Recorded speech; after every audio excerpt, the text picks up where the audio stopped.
Good morning, Raptor Freaks. Lexi Otts here. It's Thursday, and we're doing a Thursday think tank on Darko Rajakovic. Really, what I wanted to do was just provide an open forum for everybody to espouse opinions on how they feel about the new look of the Raptors this season so far and what we've seen in 3 preseason games. And talk about having Darko as our coach. That's the subject for today. So, anything else also Raptors related, bring it up in the comments. That'd be fine too. But yeah, I don't really have any, I figured this was an interesting time to talk about it since we've had a little sample, 3 successful games where looked good. It's looked very good as far as I'm concerned. I feel like the ball movement and the philosophies that he's promoting on the guys are good ones. And in some ways, I feel like one of the byproducts of the difference between last year's coach and this year's coach is stress. Is kind of like feeling like you're under the things are on the line, things are really crazy. In some ways, I feel like the guys are a lot more loose all the way down. Now, some of them may be freaking out because they may be trying to make the team or make the rotation or stuff like that. But for the most part, I feel like these guys have a little bit more levity, a little bit more brevity, a little bit more fun, just fun. I mean, we saw a clip get released yesterday of them having an impromptu dunk contest where Scottie tries to do the Vince Carter between the legs dunk. He misses it. And then Gueye throws a crazy dunk down and they start calling him trampoline and everybody's laughing. It's really goofy. And then, of course, these guys are posting all over their Instagrams in the stories and stuff. Gueye and Scottie and different people on the team, including Christian Koloko. But yeah, very interesting stuff going on with this team with the vibes and how they're feeling. In fact, Scott was on Twitch again yesterday for 2.5 hours, and we got to hang out for a while. And Delano showed up. That was pretty cool. We're in there just hanging out with Scottie, and he's playing 2K. And then all of a sudden, Dumberdon jumps in the room and gives a whole bunch of subscriptions. And he's just in there hanging out, his presence. And Scottie's talking about how much he misses him. He says, yeah, I haven't seen him in a while since he left the team. And I miss this dude. And he talks about how important his rookie year was, being rookies with Delano Banton and Justin Champagnie, and how much he misses those two guys being on the team with him. But, overall, he's very happy with the team and what's going on with the Raptors right now generally. But he does miss his 2 rookie guys that he was in rookies with. But it was hilarious. A fun stream yesterday with Scottie once again. He's in really good spirits. Let's just put it that way. Really good spirits. Trevor J's first in the chat this morning. Good morning, Raptors family. Good morning to you, Commissioner Trevor J. The Trevor J cup just over my shoulder there. You can see it right there next to the red light. Yeah, we're going to give that to somebody. Monique is here. Good to see Superfan Monique Lawrence. Good morning, Raptor Freak family. Love Darko's offensive sets. How Darko has used the new bench unit and quickly to like someone who didn't plus more, just to name a few. All right, so she has a few reasons why she's high on Darko Rajakovic already. She really likes the way the offense is flowing. I have to agree. There was too much predictability with our offense last year, and this year we're cultivating kind of not chaos, but organized like a structure, but with variability and allowance of things to get surprised on the defense. In some ways, way too predictable under Nick Nurse last year as far as where we're going to go and what we're going to do. Well, this year, because of the 0.5 system and the impetus to pass and to move the ball, in some ways they can't really predict quickly where it's going to be coming from.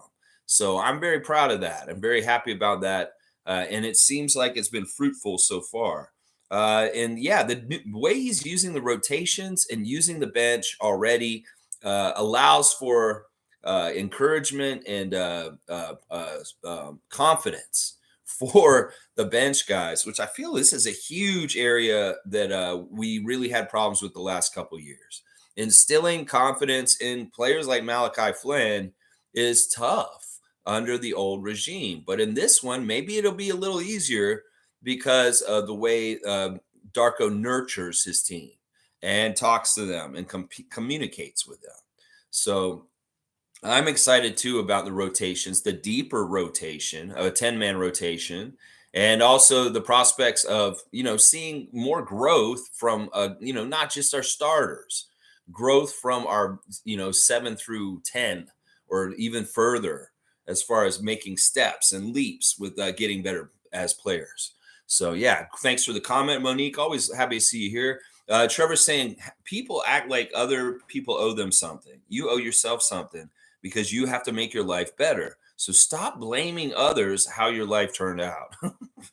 Trevor J's words of wisdom: don't make excuses. Just go with what you got and make the best of it.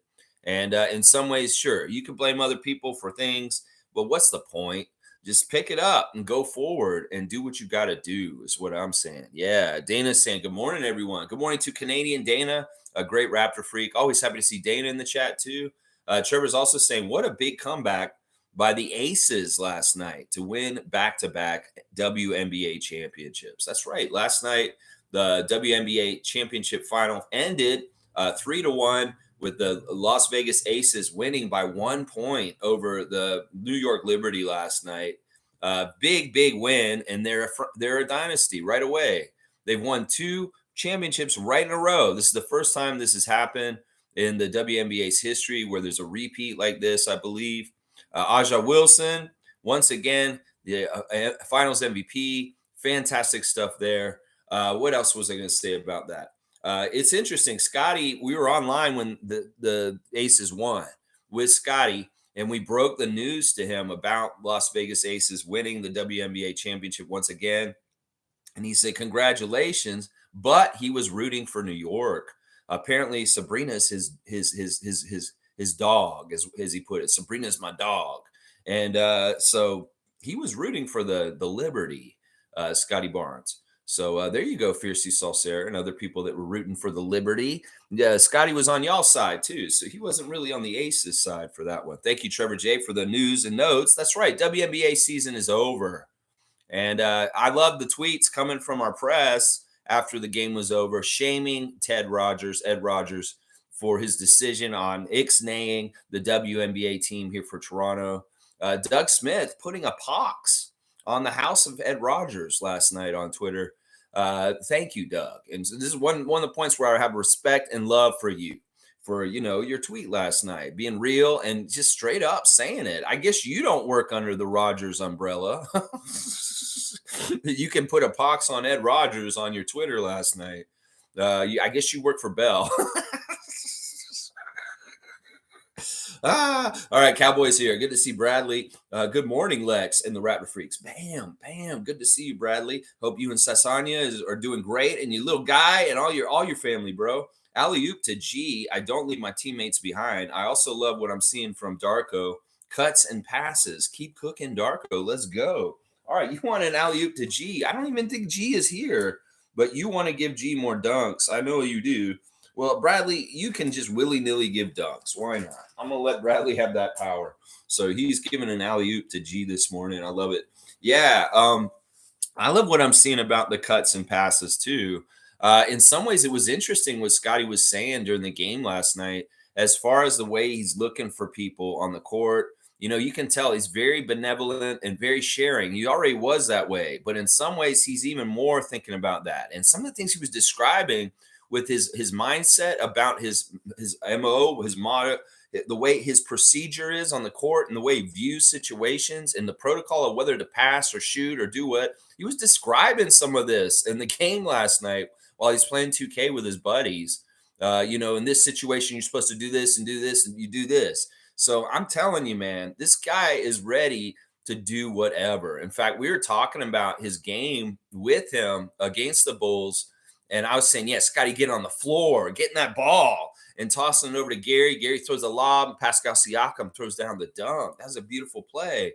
And giving him kudos for his 4 blocks, talking about that with him in the chat. And also the way he was dominating in the paint with the rebounds. I told him straight up, he was doing a Moses Malone impression. the way he was getting those offensive rebounds off his own shot and putting it back.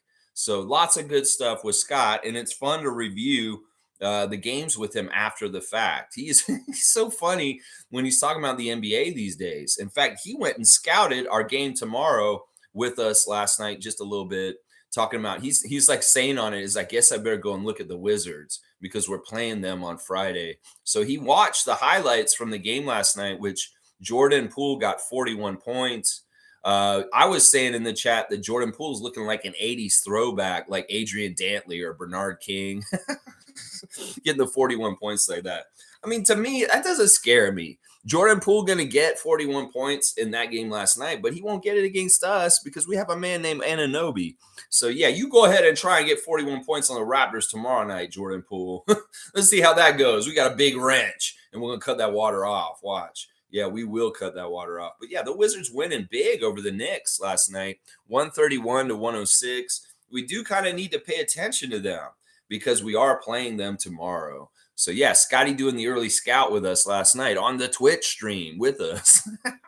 So cool. So cool. Yeah, I'm loving the stuff I'm seeing from Darko as far as the way he's looking, telling people, Scottie talked a lot about playing smart basketball last night.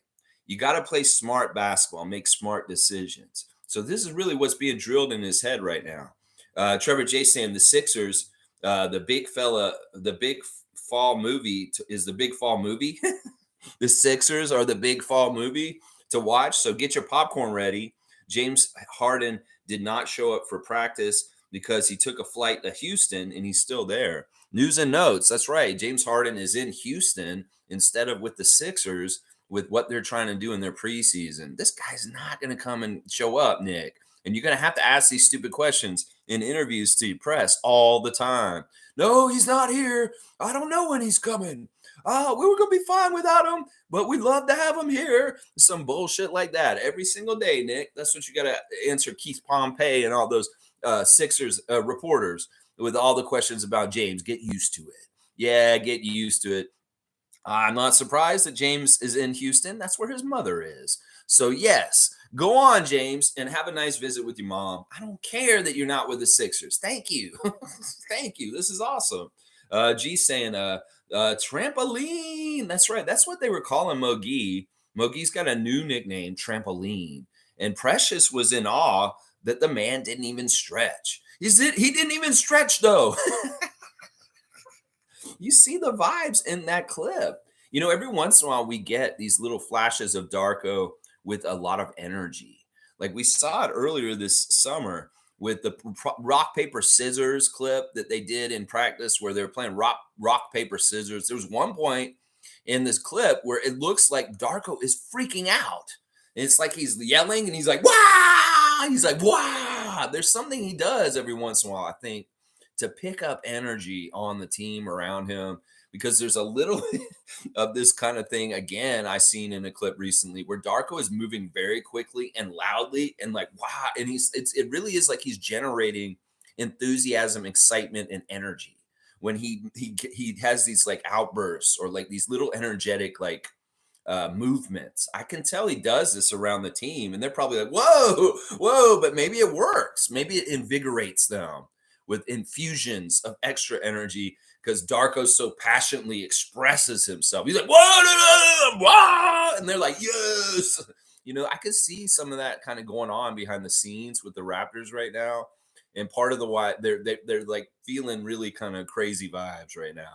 So cool. So cool. Yeah, Isaac Campbell's here. He was in the house last night with Scottie. Isaac Campbell. Thank you, Isaac, for ringing the bell once again and let me know that Scottie was in there. I was running a trivia game when he got online, and I had to juggle a couple balls at once to be able to kind of watch him while I was still trying to run the trivia, which was crazy. But it all worked out. And thank you once again, Isaac. Assists are the new dunks. There you go. Cowboys, the new assist dunk leader. And definitely a big assist by Isaac last night in getting me raising the alarm. So Isaac, you're getting a alley-oop from me personally for raising the alarm once again last night and letting us know that Scott's online.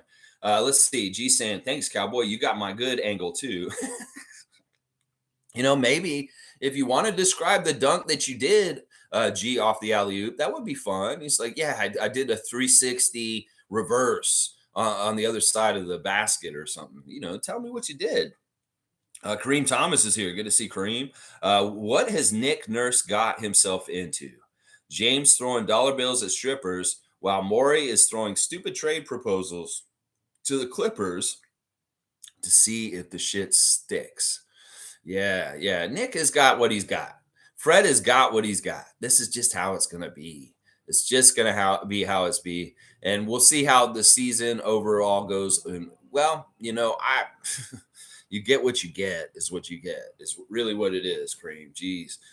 G saying, and some Sixers fans want Kai Jones. I feel bad for him. He needs some help, in my opinion, before he can play again. But some Sixers fans don't care. Yeah, people don't have morals when they want to win championships. They just kind of worry about their own selfish championship need and not the need of the individual who might have issues going on right now. Yeah, I feel bad for Kai Jones also. He's a talented rapper. He's got a lot of potential as a basketball player also, but he needs to get his head straight, literally needs to get his head straight first. Kareem saying, I rewatched the game last night, and Schroeder is definitely embracing the Toronto Raptors way. You see him helping DeRozan up during a fast break. Then you see him ready to throw down in a squabble. Yeah, he respects a legend like DeMar DeRozan, a great all-time great. And we saw a lot of love for DeMar, whether it was him and Pascal before the game, palling around, saying, hey, whether it was during the game, a lot of people helping DeMar up if he hit the ground, whether it was Dennis, Pascal, other people like that, OG, Chris, those guys will all help their former teammate, DeMar DeRozan, up, a couple of those guys. Yeah. I really like what Dennis is doing. Once again, expect lots of content from Dennis Schroeder with his game day vlogs. In fact, I was surprised we didn't get one yesterday. I guess he's got it edited up and it will be out today. And also, the preview for the new open gym, as Monique was talking about yesterday, it does look like fire. They released it online last night, and it is epic and dramatic, and it's going to make you feel like you're ready to run through a wall for Darko. I'm going to tell you that right now. So brand new open gym is being teased for tomorrow, sometime in the evening. I'll bet it's when it'll drop. So, yeah, I really like the fit with Schroeder. I think that it's really going to benefit us in all kinds of ways. In some ways, Dennis is the kind of leader we need, honestly. He's the kind of leader that we need. He's got a standard of excellence in the way he carries himself, but he's also a very personal kind of teammate where he gets to know you, and he's kind of like Darko in some ways as a player. He's really made a concerted effort to bond with our Raptors quickly, whether it's him bonding with Pascal already, bonding with Scottie and Grady and OG and different people. Yeah, Dennis is really, really being top notch, 110% awesome all around for sure. Kareem's also saying, has anyone started a Dowtin Jr. petition yet? I'll sign it in blood. Well, last night it was hilarious. In Scottie's Twitch stream, there was one person in particular in there that was spamming Jeff Dowtin Jr. is better than Malachi over and over and over again. I don't know if there's somebody who watched me earlier in the day, or they're just somebody who came to the same conclusions as Kareem Thomas and I, but this man was advocating for Jeffrey Dowtin Jr. like crazy in the chat, so much that at some point Scottie told him to stop because it was really annoying. And he can see what you're saying, and he may not agree with it because in some ways he really loves Malachi. But who knows? He also really likes Jeff. But it's not like Scott's going to make this decision. So them putting that on him so much in the chat last night about Jeffrey over Malachi, it's fruitless. You're not going to get anything from that. So just chill out, Jay Peasy or whoever the fuck was doing that last night. Scottie told you if you don't shut up, he's going to mute you. Everybody kept saying in Scottie's Twitch last night, you need a mod. You need a mod. I said, this is what I said at one point. Scottie doesn't need a mod. He can play the game and mod at the same time. He does it all at once, just like on the basketball court. Because he was like modding us at the same time while he was playing last night. He's like, if you don't stop that, I'm kicking you out. He's like in the middle of it. And he's playing the game, and then he's going to mod also at the same time. It's hilarious. But yeah, there seems to be a petition going around, Kareem. You probably can find that petition. There's a lot of people that feel strongly on this. All right, let's keep going with the chat. It looks like we got Tom Duke next up in the comments section. Let's see what Mr. Tom Dukey is saying this morning, my good friend. Tom Dukey, Duke. Great pass. Did Cowboy pass that through his legs and off the backboard? Only G could have pulled that dunk off. Scottie seems in a good place, thanks to Darko. Love his live reactions. Good morning from the West Coast, Tom Duke in British Columbia. Yeah, that maybe like that pass that Wemby did last night. He threw the ball between Reggie Bullock's legs in the game last night against the Rockets. And Scottie watched that clip, and he was like, Victor is trolling. That's what he said. Victor trolling with that pass between Reggie Bullock's legs last night. So he's impressed with Victor. We're calling him the cheat code because he is, man. This dude is a cheat code in some ways. It's nasty what Wembayama's potential possibly could be. And seeing him throw that pass between the legs of Reggie Bullock last night, yeah, it was pretty fun to watch Scott watch it too. Scott's like, he's trolling. That man is trolling. And everybody's saying, well, Scott, you're always trolling, looking back at people when you dunk. wait, that's trolling. He's like, yeah, y'all are right. And then he went over the history once again of him looking back at people when he dunks like that. He's been doing it since he was in grade school, y'all. So it very much is one of his signature things, even if it's fundamentally very bad and also kind of like not necessary. Well, it is something that he has taken pride in doing at different levels. Scottie talking also about different levels of playing in high school and FSU and the NBA and what the differences are about freedom and playing and what you can and can't do at the different levels. Very, very interesting content. It's too bad that it doesn't live past the being live. In some ways, he wants it that way. If you're going to be there, you better be there with him live and talking to him then. And then you can see all this stuff. Some of it gets clipped out and you'll see it in TikTok and different places like that. Like the clip of him reacting to Kai Jones's song, which is out more recently from Saturday. But it really is that you have to be there live if you really want to see what Scottie's talking about, because there's no remnants. They don't keep it up afterwards. You can't rewatch it. Let's see. Nako saying this. Good to see you, Gerald. Kai Jones ain't a bad dude. He's just a lost dude.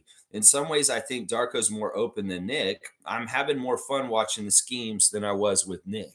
Yeah, I agree with all of this. I think we're all having way more fun. In some ways, when we called Nick Nurse a terrorist last year, we weren't off base. In some ways, he was a terrorist of entertainment, a terrorist of us enjoying our NBA team. And we were terrorized last year. And we have a savior. We have someone who has released us from the shackles of terrorism basketball, and his name is Darko. Yeah, Nako, I can't disagree with any of this. In some ways, you're exactly right with Kai Jones. He needs help, and hopefully he can find it. And then also, yeah, he's way more open than Nick in a lot of different ways, whether it's just as a person coming up to him and approaching him. It could very well be that the players in some ways were a little intimidated to go talk to Nick at times.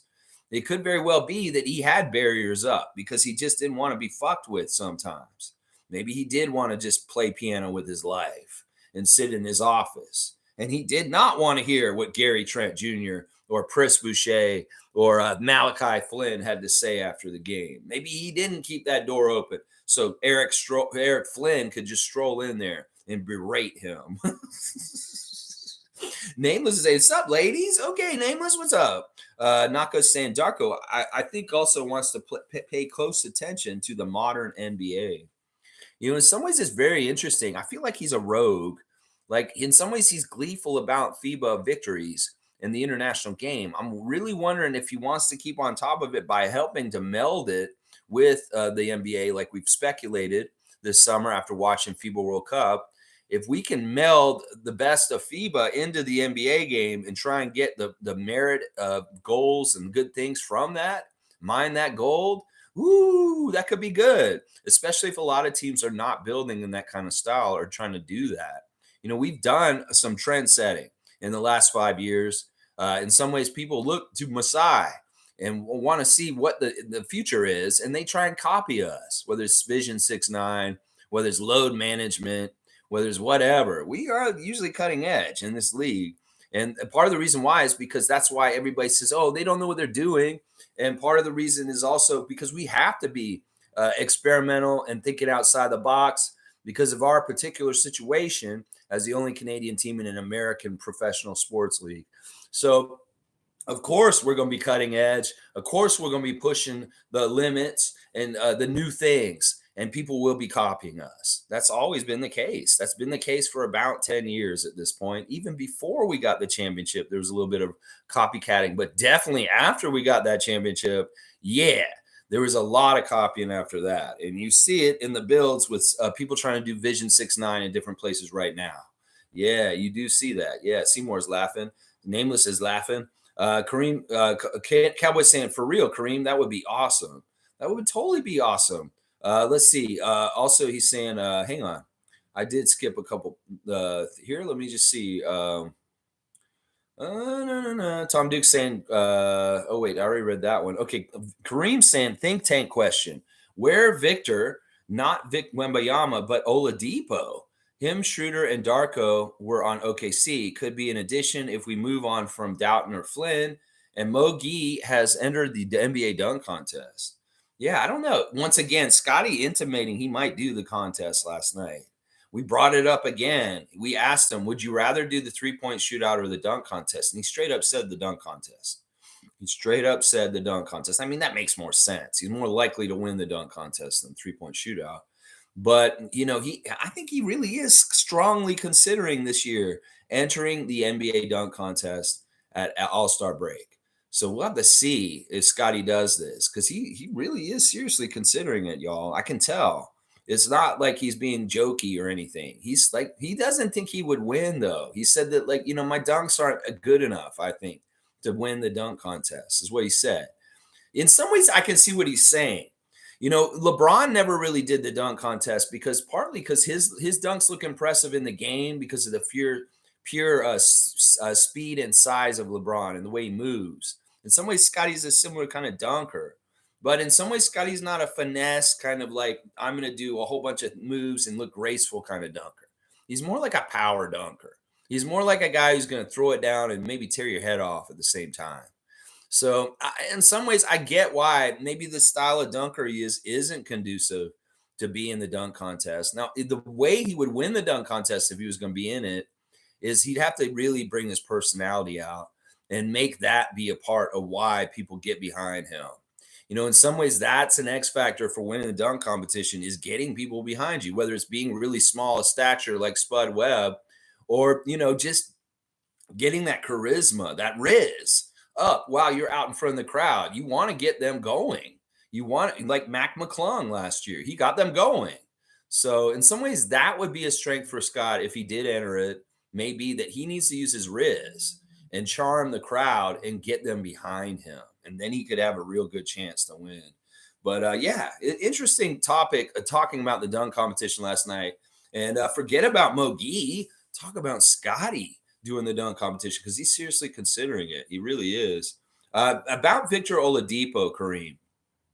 I don't know. I know this guy's had serious injuries in the last couple of years.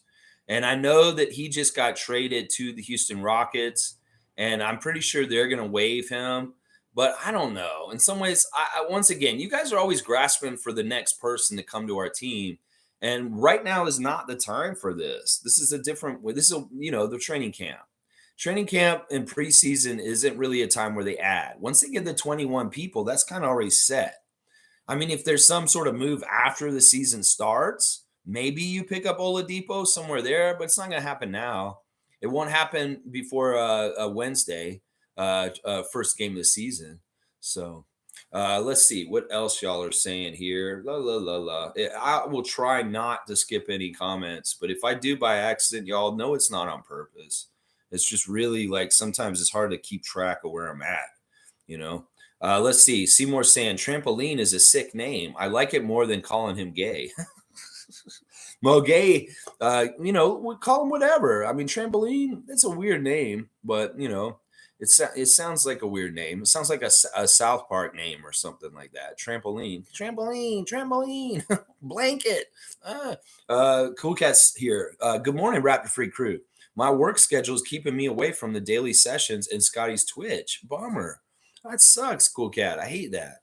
I hate that. I hate to hear that. But I'm glad to see you here today. And I know you'll get and come in and see us when you can. And we appreciate you. A great Raptor freak. Cool Cat, getting ready for the new season. Yeah.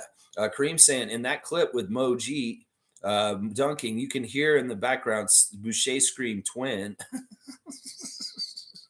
There's all kinds of funny vibes in that. You know, Scottie's not upset about missing the dunk in that clip, even though it's a little bit embarrassing. But you know, he posted himself. He thinks it's funny, the whole scene of what's going on there. And you can see the vibes are crazy good just in that. I'm an impromptu little fun dunk contest at the end of practice. What's wrong with that? What's wrong with that? Nothing wrong with that. Good stuff. Yeah. Good stuff. Nameless saying, I've never seen so much ball movement.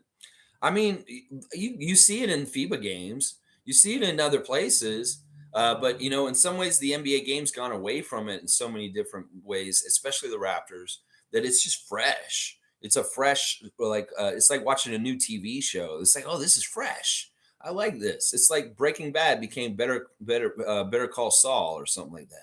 It's like, oh, this is a new variety. It's like we were doing Breaking Bad before with Nick Nurse, but now we're doing Better Call Saul with Darko. This is a lighter, kind of nicer kind of show. Name was saying once they learn each other's habits in the new system, these turnovers will become less and less. Yeah. I think that's one area that we can improve a lot over the season is really honing and fine tuning. There's going to be a certain level of them all the time anyway.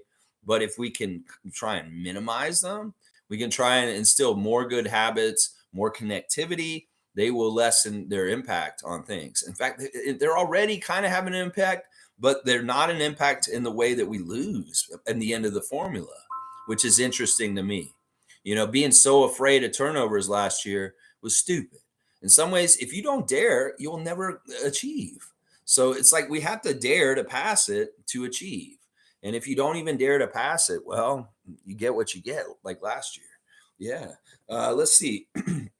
Also, Nameless is saying we still have not seen a complete roster. That's right. We have lacked our big men recently. We need to see Jakob and Christian and Precious for sure. Sure. CountryCon saying, good morning, Raptors freaks. Lex, I'm absolutely thrilled with Darko, his system and the vibes. I'm thrilled with Pascal and his buying in offensively and defensively. And I'm thrilled with Scottie, Gary, and OG. Yeah. The conditioning work of our guys is going to really help out. I think our defense is going to be way better in some ways this year.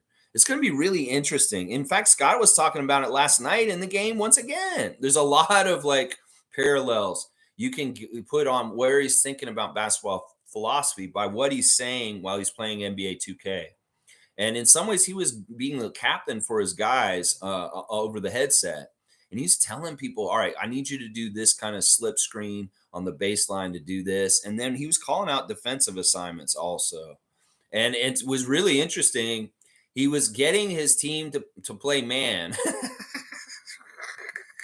He's just like, just stay straight, just stay to your guys. So in some ways, he's really mimicking like what the team is trying to do right now with going so heavy on man and just letting individual one-on-one talents beat the other team defensively. So Scottie was kind of doing that, directing his U2K team last night to play that style. So in some ways, he was using the Darko style in the 2K game with his friends. So it was very interesting. Kareem saying this hot potato offense is going to be fun. Alley-oop to Kareem. So true. All right. You want to alley-oop, a hot potato alley-oop to Kareem. He didn't touch it that long. He threw it right in. As soon as he touched it, he threw it down. Kareem has got amazing amount of dunks. Holy crap. I'll add them all up and give you guys totals on them again sometime soon. I need to do it again because they're like way higher than they were the last time I posted it. Kareem's also saying, I have a crush on Aja Wilson and Savanah Hamilton. Please don't tell my wife. I won't. She's not watching me, is she? Okay. Yeah. If you want to continue that Ellen Schroeder meal plan, yeah, we won't want to let her know for sure. You know, Savanah Hamilton had some pictures come out this week on Twitter that I was like, holy crap. She's like, new me, new era. And I'm like, yeah, she's growing up. Let's just put it that way. She's growing up. She's maturing, and she's not afraid of showing her more feminine side. Let's just put it that way. Wow. Let's just put it that way. Wow. Kareem Thomas. Wow. Yeah, that's what I'm saying. Aja Wilson is an amazing athlete, an MVP class of the WNBA. And honestly, she's top. She's tops in her sport.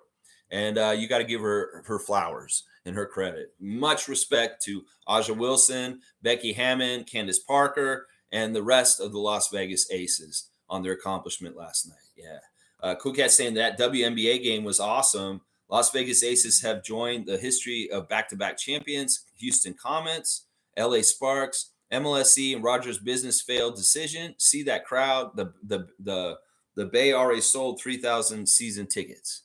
Yeah, the Golden State market has already sold 3,000 season tickets. Man, it is messed up, and I really do commend people coming out at Ed Rogers last night on Twitter after the WNBA finals is over. In some ways, it's sad because I wanted to go heavy on WNBA content, but for now, if there's no plan in the books for us to get a team, I'm not going to next summer. In some ways, we will not do the whole heavy WNBA stuff like I wanted to. We'll still talk about it and we'll still give it its respect. But without a Toronto franchise, I can't really justify putting a whole lot of emphasis on WNBA content on this channel. It really is that we're about Toronto sports in Canada. And if we don't have a Canadian team, I mean, it sucks. That's part of the fallout from this stupid ass decision is in some ways it directed my content and what I'm going to make. Cowboy's saying, here's another one for G. You want another alley-oop for G? Oh, my gosh. He heard that G didn't have a whole lot of dunks, and he's trying to make up for it. I know this is what this Bradley's doing. Country Kong saying, G ain't even stretched, though. Country Kong's getting a dunk for that one. That's hilarious. That's one of the funniest things I've heard in a while, Country Kong. The G hadn't even stretched, though. It's true, because he hadn't even said anything in the chat. And Bradley already called out for a dunk for him. And I'm like, he didn't even stretch, though. He doesn't even tried anything yet. All right, Country Kong's getting that one. Country Kong's getting some good dunks, too. I see that. Good stuff. All right, let's see. Cowboy's saying, here's one for Country. All right, I already gave him one. Monique is saying, love Darko. Pre- and post-game reactions and answers the questions solid and true. He's no nonsense. In some ways, I love the way he handled the Azatam lawsuit questions with MSG. I love the way he handles questions about whether guys are playing or not. He's very forthright and no bullshit. And in some ways, he answers it so that these dumbasses don't parrot and ask the same damn question 5 minutes later. He's answered in an effective way so that they get the message and then they shut the hell up. It's vague about Koloko right now. Yeah, it's vague, but he's very, very smart.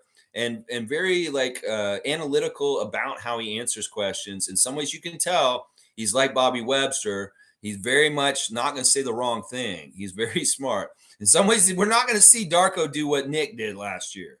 Trust me, he won't have a brain fart where he's stupid and he says something dumb like he did in Philadelphia like that. So, yeah, Darko's smart. He understands how to public speak and how to have tact and not step in it by saying something stupid. So I really like this aspect about him too. He's savvy in the media core with the interviews. Very, very savvy. Kareem saying, at Cowboy, I caught your alley-oop, but I'm so high, I'll throw it down when I come back down. Whoa. This man took a Charlie and Chocolate Factory glass elevator, and he's still going. He's still up there. He'll get back to us when he comes back down with the rest of the dunk. But yeah, nice toss, Bradley, apparently. Yeah. Cowboys saying alley-oop to Seymour, Mr. Mountain Standard Time. Okay, this man is just charitable today. Seymour Pape getting an alley-oop from Bradley. He's throwing it from Toronto all the way to the province of Alberta. Look at that alley-oop arm. Yeah. G saying stretching now as we speak, Country Kong. Thanks for the reminder. You guys are ready for a dunk contest. Apparently, this Mogi Scottie Barnes clip has got you guys all dunked up. Yeah, Cowboys saying, what, Nameless? I see you, alley-oop. Oh, my gosh. You guys, calm down. All right. Bradley, you got to stop, man. You're going to use all the rack with the basketballs. You're going to throw all them to like space and Alberta. And there's not going to be any basketballs left in the gym if you keep throwing so many alley-oops, Bradley. Come on now. All right. I gave Nameless an alley-oop also. All right. All right. Nameless saying, I missed our chat yesterday. Seems to have gotten a little heated in this place. You know, it was weird. In some ways, I've talked to David after the chat yesterday, and we're cool. We're all right. I don't know what happened there. I don't know if that was for ratings or what. I don't want to fight David yesterday. I love David. I just went to the game with David in real life. So it's like, it's weird. It was a weird situation. I apologize to David for some of the things I said yesterday because they were out of line. And in some ways, you know what it was? I was just shocked about how like angry he was and how he was like so coming at us that I said some things I shouldn't have said. And I apologize to him. And I'll apologize to him again right now. Yeah. Country Conk saying, thanks, Cowboy. I'll dunk that shit right now. Dunk it like a donut in your coffee. That's right. MSJ's here. Good to see Chris. Hey, y'all. That's really cool about Twitch. And I really do see Scottie, Pascal, and OG killing it this year. Getting Dennis and Yak is perfect. And for Masai haters, please stop. We have a better team now. That's right. They're going to find out real quick that these guys were geniuses this offseason. They're going to see the fruits of people like Schroeder and McDaniels. And they're going to be like, oh, and they're going to see how good this coach is. They're going to be like, oh, Masai's a genius. Yeah. Yeah, the proof will be in the pudding. That's one of the great things about being a GM. You can make decisions and they can pay off real quick and you look real smart real fast. But there are also ways to look real bad by making bad decisions also. But yeah, I feel like these guys have done a really good job this summer on the down low and people are sleeping on it.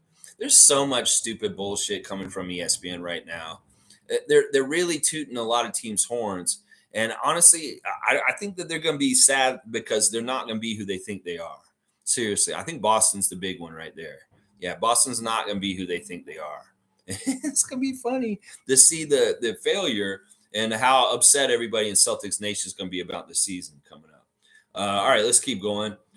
You're saying alley-oop to Mr. Pacific Time, Tom Dukes? Jeez Louise. Cowboy, all right, I'm going to have to put a limit. You can't just go crazy on this, all right? Seriously. You gotta limit your alley-oops. I might have to give you a 5 alley-oop limit per stream, or maybe even 3. It's too many. It's too many. You want a mug brother alley-oop too, and an alley-oop to Mo? Jeez Louise. Calm down, man. I told you, you ain't got no basketballs left on the rack. All right, I gave one to Monique, and I'm giving one to Chris also. That's it, all right? All right, Kareem saying, I'm pretty sure Darko is going to do a rock, paper, scissors showdown to see who makes the team between Flynn and Dowtin. That'd be cool. You know what? Fuck that, Kareem. Why don't we just have them have a 3-point shootout? Let's fucking put their money in their mouth. I mean, if I was Masai and Bobby, I'd do this. It's the best way to test which one of these two guys should make this team. Have them do a 3-point shootout. Get all the racks ready, and let's see who wins that score. You do the standard NBA All-Star Weekend 3-point shootout between Jeff Dowtin Jr. and Malachi Flynn, and whoever wins that 3-point shootout gets to be on the team. It's the simple, easiest way. This is a high pressure. Who is the better 3-point shooter between the two of y'all fuckers, and who's going to make this team is what I'm saying. All due respect, I shouldn't have called y'all fuckers. But I'm just saying, who is it? Have them do a 3-point shootout. That's the best way to determine this training camp battle. Have them do that. That's what I'm saying. Cowboys saying later, freaks. All right, this man threw all the basketballs all the way, and now he's out. He's just like, here's a basketball, here's a basketball, here's a basketball. Bye, peace. I'm out. Just being like Darko, using the team. Let's go. There you go. He was playing team play, distributing to everybody right now. Bradley, we love you. We hope you have a great, safe day on this Thursday. And yeah, what a guy, man. Bradley's like John Stockton of this channel for sure. He's like a Steve Nash. He's like a Magic Johnson. He's a Jason Kidd type of player. Yeah. G saying Kareem doesn't need to stretch for his dunks either. No, I don't think so. No, I don't. I don't think so. Mo saying a new season of Open Gym drops tomorrow. Eek. And Grady in the new episode of What to Wear, we kind of know his style. Okay, yeah. We've seen this clip the last couple seasons with different players. Last year was Precious, where Holt Renfrew brings in one of the Raptors, and they do like a little style thing where they pick a season, an occasion, and a wild card, and they have to put their fits together. And Grady put on a couple of different outfits for this advertisement for Holt Renfrew, which is what it is. And, showing off his style techniques of how he likes to dress himself. Scottie really impressed with this, honestly. He reposted Grady's fashion clip because he honestly really liked the style that Grady picked. So in some ways, he has a lot of respect for Grady's swag taste. So very, very interesting clip. Grady's funny in it. And, he's just Grady's being Grady. And he's going to be a great Raptor. He's going to be a fan favorite for sure, for sure. Kareem saying, you don't need to stretch if you stay ready, homie. That's right. I'm always limber. These are the kind of people that wake up, their eyes wake up, and they don't rub their eyes or stretch. They just hop out of bed like Gumby. They're like, and they're out of bed, and they're like, what? Ready to go. That's what I'm imagining that you guys are like a Gumby. You wake up, and you don't need to, you just like your eyes open really suddenly, like, and like, and then like, there's no like waking up ritual, rubbing your eyes or stretching or any rolling around. It's just out of bed, straight out. MSJ saying, I'm done thinking about Nick Nurse and Fred. I think we kind of know at this point, but I do look forward to having Dowtin be given a lot of run next game. I see it going well. Is that happening, do you think? I hope so. If we don't see him play, he's getting cut on Saturday. You don't see Jeffrey get in the game tomorrow night, he's getting cut. Now, some people have said, oh, maybe that's why they're playing Malachi so much in the preseason. No, that's not why. He's getting played because he's part of the rotation, and he's in that unit with Jalen McDaniels, his friend, and Thad Young and Gary and those guys coming off the first unit off the bench. So it really is going to be telling what the usage of Jeffrey is tomorrow about his fate in some ways. Man, there's a huge movement of people that really want Jeffrey on this team. It's crazy. It's crazy. Yeah, it's crazy. So I don't know what's going to happen, Chris, but we're going to find out in the next couple of days. Yeah, Washington tomorrow. We got a preview, 9:30 a.m. Ref report, marquee main event matchup. Latest lineup news, 9:30 a.m. Your best place to get the latest on the Wizards game on Friday night. Yeah. Nameless is saying, you guys are putting so much emphasis on Dowtin, yet that's the player the organization places the least value upon. Go figure. I don't understand it totally myself. His path has been interesting. Let's really break it down real quick, Nameless. Jeffrey came to our team through Summer League, kind of like Mogi and Maker this year. That he was not a part of our plans, and he kicked so much ass on our Summer League team, we had to keep him, just like Mogi this year. He was the guy who kicked so much ass that we extended the invite to be a part of our training camp. Well, Jeffrey didn't just make the training camp roster. He made our roster as a two-way last year, and he got to play a lot on G League. He didn't get to play as much on the regular roster, but we saw very good signs of him being a capable backup point guard that was steady and making the right decisions most of the time and very few errors. So there, in some ways, I like the steadiness of him. I like the security of him being a steady, fundamental, good player. And, that's the reason why I value him over Malachi to a degree, because I don't see Malachi in the same light.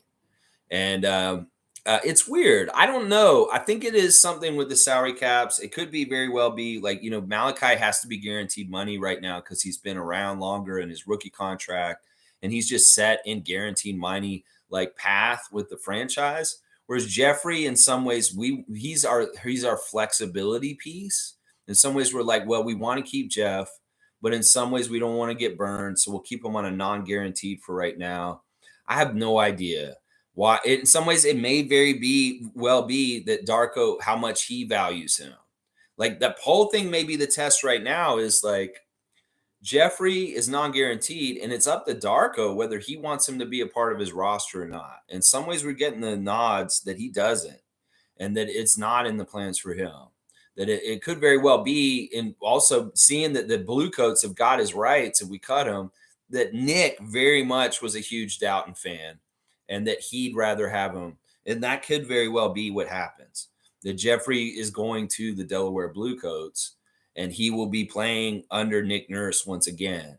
And he'll have a path with them instead of us. So we'll have to see. That's part of the penalty of not signing Jeffrey Dowtin Jr. is he goes to the Sixers organization and he possibly gets payback against us on Nick's side of things. So you tell me, who would you rather have on the team who could come back and bite you in the ass later? I'm more scared of Dowtin than I am of Flynn. Flynn, go to another team and try and burn us from the other side. Yeah, we got OG. He'll shut you down. You can't do jack shit. So, yeah, that's part of it right there is like, if I got to decide who might have a revenge tour against us, in some ways, I don't want Jeffrey going to help Nick in his revenge tour. And if Malachi went to go play with Nick, you think that would work out? No, because Malachi hates playing for Nick. So it's like, if we cut Malachi, what the fuck is he going to do? No, he's going to go somewhere else and he won't have a revenge against us. So in some ways, that's part of why I'm looking at it the way I look at it. It's weird. Trevor J saying, hang on, it jumped ahead. What did he say exactly? Did you see that move that Victor did on the Houston player, dribble through the legs? Yes, I did bring that up. We watched it with Scottie. He said he was trolling him. Chris is saying it nameless. I can't figure it out. I think it's just the flexibility they need to have for making the moves that they want to make, possibly like Lillard and stuff like that. They have to have their roster and their salary cap a certain way for that flexibility. And Jeff just happens to be that little piece in the middle that's absolutely flexible and fluid. So let's see. Name is saying, this is not a player I'm prepared to go to war for. You don't have to be. But honestly, all we're doing is just making our opinions known, like we're espousing them. We're putting it out there just in case that matters. It may not matter. It may not have any kind of factor in anything on this. But at least some of the fan nation want the management to know that we value Jeffrey Dowtin Jr. and that we see a good player in him from our eyes and that we would like him to continue to be a Raptor. It couldn't hurt. But it may be futile. It may be everything's already been set up and already figured out already anyway, and there ain't a damn thing we can do about it. But, much like people made a fuss about the Greenbelt scandal or Therme and stuff that's going on right now, this gets the wheels turning sometimes. If you just make your opinion known and they see that there is kind of a popular opinion is what I'm saying. Tom Duke is saying, I recorded Scottie's answer and the differences between playing at different levels. He values positive fans' encouragement. Yeah, he values encouragement and positivity in general in a lot of ways. He really is trying to get on that positive tip. Like he said, he's not trying to denigrate or be negative towards his friends anymore. He learned that some of his talk was denigrating his friends and he needs to be nicer to them. So in some ways, he very much is trying to share the love on even more of a level than he already did. He was already trying to share the love with the world, but now he's even more doubling down on that. And positivity is an important part of him. People came into his chat last night and said, do you hate the Sixers? He didn't look at that question. He didn't even acknowledge it. We know he doesn't hate the Sixers. We know he doesn't hate Joel Embiid like we do. It's because he's not holding those kind of grudges like the fans are. And in some ways, that's healthy for him to stay light and not make anything extra or special. Just, their opponents. This is what NBA players do. They get asked in interviews, who is the person you are looking most forward to playing against when you start in the NBA? And a lot of times, they'll say, oh, nobody in particular, because they don't want to give any kind of fodder or bullshit or power to that person by saying their name. So, Koloko got in trouble a little bit with Kevin Durant at the beginning of his career because he's wearing 35 and honor him. And in some ways, Kevin was very happy. But Chris said, you got to watch out because these guys will take it personal and they will take it out on you and make you a target in some ways too. But Kevin was really honored by Koloko choosing 35 and him being his favorite player. And it didn't work in a bad way for Koloko in this way. But Chris was saying this kind of stuff can get you in trouble with old heads that have been in the league for a long time, like LeBron and Kevin Durant. It's like Michael Jordan used to just give me a reason to hate you and come at you even harder and crazier at you. Oh, you slighted me. You just looked at me funny. Yeah, I'm going to drop 40 on you, motherfucker. It's that kind of shit. You don't want any attention. You don't want to draw attention to yourself. So they don't answer those questions. I noticed. Cool Cat saying Terry Stotts has stepped down from assistant coach at Bucks. I wonder if it's a Dame effect. That's weird. Now, I thought that everybody was saying that they would be reunited and that would be a good thing. I bet you it is something from Portland. He coached him in Portland for a little while as the head coach, and there may be some baggage from that period of time. It could very well be that Lillard's like, I don't want him here with me. And he said, him or me. And obviously, they're going to pick Lillard. That's weird. That's interesting. Some people were saying this is a plus that Terry Stotts would be coaching Dame Lillard again. Well, maybe Lillard said no. Nameless is saying Dowtin is not a player that moves the needle, whether he stays or not. All right, this is a good reality check, and I'll agree with this. It's just that you want to give good personnel. Part of the reason why is we also want to see him get rewarded for good duty for us and what he did last year. Some people were so diehard about him getting converted from a two-way to a regular contract that they feel like he still owed a reward that wasn't given at that time. And in some ways, I wonder about this whole situation with him right now, and if we're just kind of stringing him along. And I don't like that. If in some ways, if he gets the surgery help and recovery from this last offseason for his ankle, that's great. In some ways, we took care of him. In a lot of ways, we're a professional organization towards him. But in some ways, we're dropping the ball. And y'all say that we dropped the ball when Delano leaving, O'Shea Brissett leaving, Champagny leaving, different people leaving. I feel like we will drop the ball if Dowtin leaves, is what I'm saying. In some ways, y'all say these guys, whatever, and I agree. But for some reason, there's something about me that tells me that we will drop the ball if we drop Jeffrey Dowtin Jr. this weekend. So I don't know what it is. There's something inside me telling me it's my sixth sense. It's kind of like I have a premonition that it's not a good idea to drop Jeffrey Dowtin Jr. And who knows? Maybe I do have foresight. And we'll see in the next couple of years. If we do drop him, he's killing us all of a sudden from the other side. So we'll have to see. I think you're right, though. He doesn't really move the needle, but there's something weird about him. There's something about him, and I'm having foresight on him. And I don't know why exactly. MK saying, Meredith saying, I don't know if we talked about this, but congratulations to the Las Vegas Aces for being double champs. Yeah, repeat champions. Fantastic accomplishment. Let's see if you can get 3. And then it'll be really hard for people to get into the WNBA because they just think y'all are going to win every year. They should have the games in the sphere and put all the games up on put all kinds of weird stuff around the whole thing and make it really chaotic and see how they play in that environment. That would be kind of cool to play basketball in the sphere. That'd be really weird. They already have the LED court that they've showed off this summer. Why not have a whole weird LED sphere arena and make it look like it's outside at times or change it each quarter? It's a really cool venue, honestly. And it'd be weird to see basketball in it. It'd be very weird to see in it. David's saying, I love everything about Darko's system, whatever it is. To me, the last preseason game where he closed with the bench made the season for me. I like a team with a deep rotation and dependable guys. All right, David, I love that comment. That's awesome. I'm with you on this. I mean, I really like the trust he showed in the bench at the end of the last game. That's definitely something that I don't really see Nick doing, or at least if he did do it, for some reason, I wouldn't think they would be successful.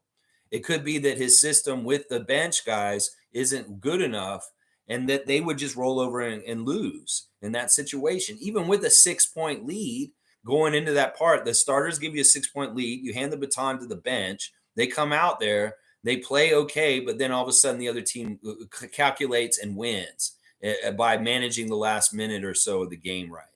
No, that's not what happened. We managed the game fine. Our bench was capable. They didn't choke, is what I'm saying. So that was really good. And I like him showing some trust in them. David, thank you for being here. I love you, man.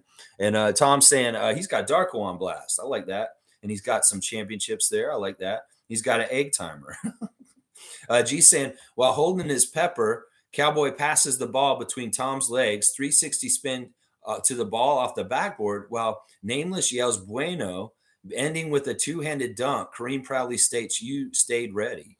There you go. This is weird. He painted a whole scene, and I'm going to give him 2 dunks for that. And I think it's very apropos to our characters in the scene. And I feel like you live in Space Jam world, G, from what you've described here. I feel like there's some Looney Tunes hanging around at the court. Tom Duke saying he needs to stretch first. Okay, yeah. It's, Tom and I, we're up there. We probably should stretch before we start getting out there for sure. We're not Mogi. We can't just go out there and just unravel fantastic dunks without stretching. No, we got to stretch. That's right. Kareem saying, laugh out loud at G, just made the all freak team. Yeah, there you go. There you go. G is he had 3 dunks up to yesterday. And now at this point, G has got like 8 dunks. So yeah, he's cleaning up in the last day or so. That's right. Nameless is laughing and he's saying, us arguing over Dowtin and Malachi is really and truly first world problems. Do you think Orlando is arguing over their backup point guards, or do they have bigger problems to worry about? I'll say this. This is normal fan base chatter for training camp. And there's nothing wrong with us doing a training camp battle. It naturally forms every year. And in some ways, this is my due diligence duty for this channel, is to analyze this situation. We did it last year. We did it the year before, not as much in the beginning because I was just starting this channel. But this is an important function of this time of year, the training camp battles to make the last roster spots. And we need to speculate on what is happening. It's just good content. In some ways, it's not frivolous or stupid because the process is actually going on right now. Once again, I'm all about being in the right gear for what is happening with the roster in the front office. Some people are way off base, like worrying about extensions at this point or talking about trades. We need to trade somebody now. First of all, analyze whether this is a time of the year where trades actually really happen. So why the fuck are we talking about trades? And that's why I keep telling people, stop talking about Victor Oladipo. Stop talking about other people coming here, because this isn't when this shit happens. So in some ways, you do what you do with what's happening right now. And it's a training camp battle. And that's why we're talking so much about Malachi versus Jeff, is because that is the order of business presently right now. And we won't have this discussion a week from now. It's the time to do it right now. And that's why. And yes, Orlando is having these kind of discussions and arguments also. I will bet you money every single one of the franchises has parts of their fan base doing training camp battle debates right now. I'll bet you money. Every single one of them. They're talking about either cutting somebody or whatever they're all doing it. So this isn't abnormal. This is not. And yeah, this is all first world problems. Obviously, there's very, very, very terrible, horrible problems in this world right now. And we're talking about our backup point guard for our team. Yeah, it's good to get a reality check. Thank you, Nameless. It is very much a first world problem, privilege problem. Yes. Trevor's saying that the Grizzlies signed former Raptor player David Johnson. Well, I'm going to use a term that was used this summer by Fred VanVleet for Nick. And I'm going to say I'm glad to see David Johnson landed on his feet. Yeah, I've always liked David. David's a very smart guy, but he really wasn't going anywhere with us. But I like this move. They've got him in their organization now. I'm sure he's going to be like with us. He's a G Leaguer. But at least this is the cool thing. He's from Louisville, and Memphis is not that far from Louisville. So he's going to be more closer to his family and being able to play around them easier than being up here in Canada. So kudos to David Johnson. I wish him good health, good luck, and good things for his career. In some ways, not everybody's going to make the NBA, but you can still be a great professional basketball player and not in the NBA. You can go play other places. And in some ways, that's what David's going to have to probably do in the next year or so when his two-way stuff is run out, or he's just going to be a G League player. I want to be a G League player by then. Go to Europe and make some money, David. All right? That's what I'll say right there. David Saborn saying, doesn't Orlando have like 5 point guards? Yeah, so they probably have a very intense backup point guard discussion right now. That's the thing. If it isn't cutting someone or keeping someone, it's arguing who's going to start. It's arguing who's going to be in the rotation. There's all kinds of different little arguments and things that content creators and people that follow the teams can talk about right now with their training camp battles. This is just the fruit and the meat of the content right now because this is this time of year. This time of year, yeah. Kareem saying, I think Orlando is more concerned about Ron DeSantis and his shenanigans. Well, the DeVos aren't because they're on his side. They love him. Betsy DeVos, the former head of education under Donald Trump. Yeah, see, they're with them. The ownership group of the Orlando Magic is very happy with Ron DeSantis, even if Disney isn't. So yeah, they're not concerned about him. They love Jonathan Isaac. Somebody called Jalen McDaniels good Jonathan Isaac the other day, and it made me laugh. It made me very much laugh. Oh, we've got good Jonathan Isaac on our team, and they're referring to Jalen McDaniels. Hilarious. Nameless is saying, and missing everything in between. David, that's right. They got some point guards for sure. They've got some good sizable players too. You know, Orlando's going to be pretty good. I have a feeling too. Like seriously. Yeah. All right. Let's see what else y'all are saying. Nameless saying backup point guard. David's saying, I'm not getting into it again, but clearly Dowtin is the choice. I see no reason why we can't keep them both. Yeah, I think that's part of what, I really misunderstood what David was doing. In some ways, I got to remember at the game, David was really kind of saying, we dump on these guys too much, and I want to get more behind them in a positive way. And that's what David was doing. And in some ways, him standing up for Malachi yesterday is very admirable and honorable. And I appreciate him for it. Listen, the debate isn't for us to figure out. It's just kind of like, who would you rather have on the team? But in some ways, it may not matter because both of them could be on the team, or it may not matter because, it's already been decided and there's no reason for us to go over this over and over again and get upset with each other. So respect and love to David from me. Mo saying, I really love how Darko praises players after they sit on the bench and goes and talks to them. This is smart because in some ways he can do some little bit of coaching right as soon as they come off with a little bit of feedback. See, this is the thing. If they trust him and they like him, he's more able to be really honest with them without there being any weird energy around it. If they make a minor mistake, Darko can say it to them, and it's not like a big deal where it's like he's coming at me or he's yelling at me. He's wanting to help me get better and do his system better and thrive and be successful.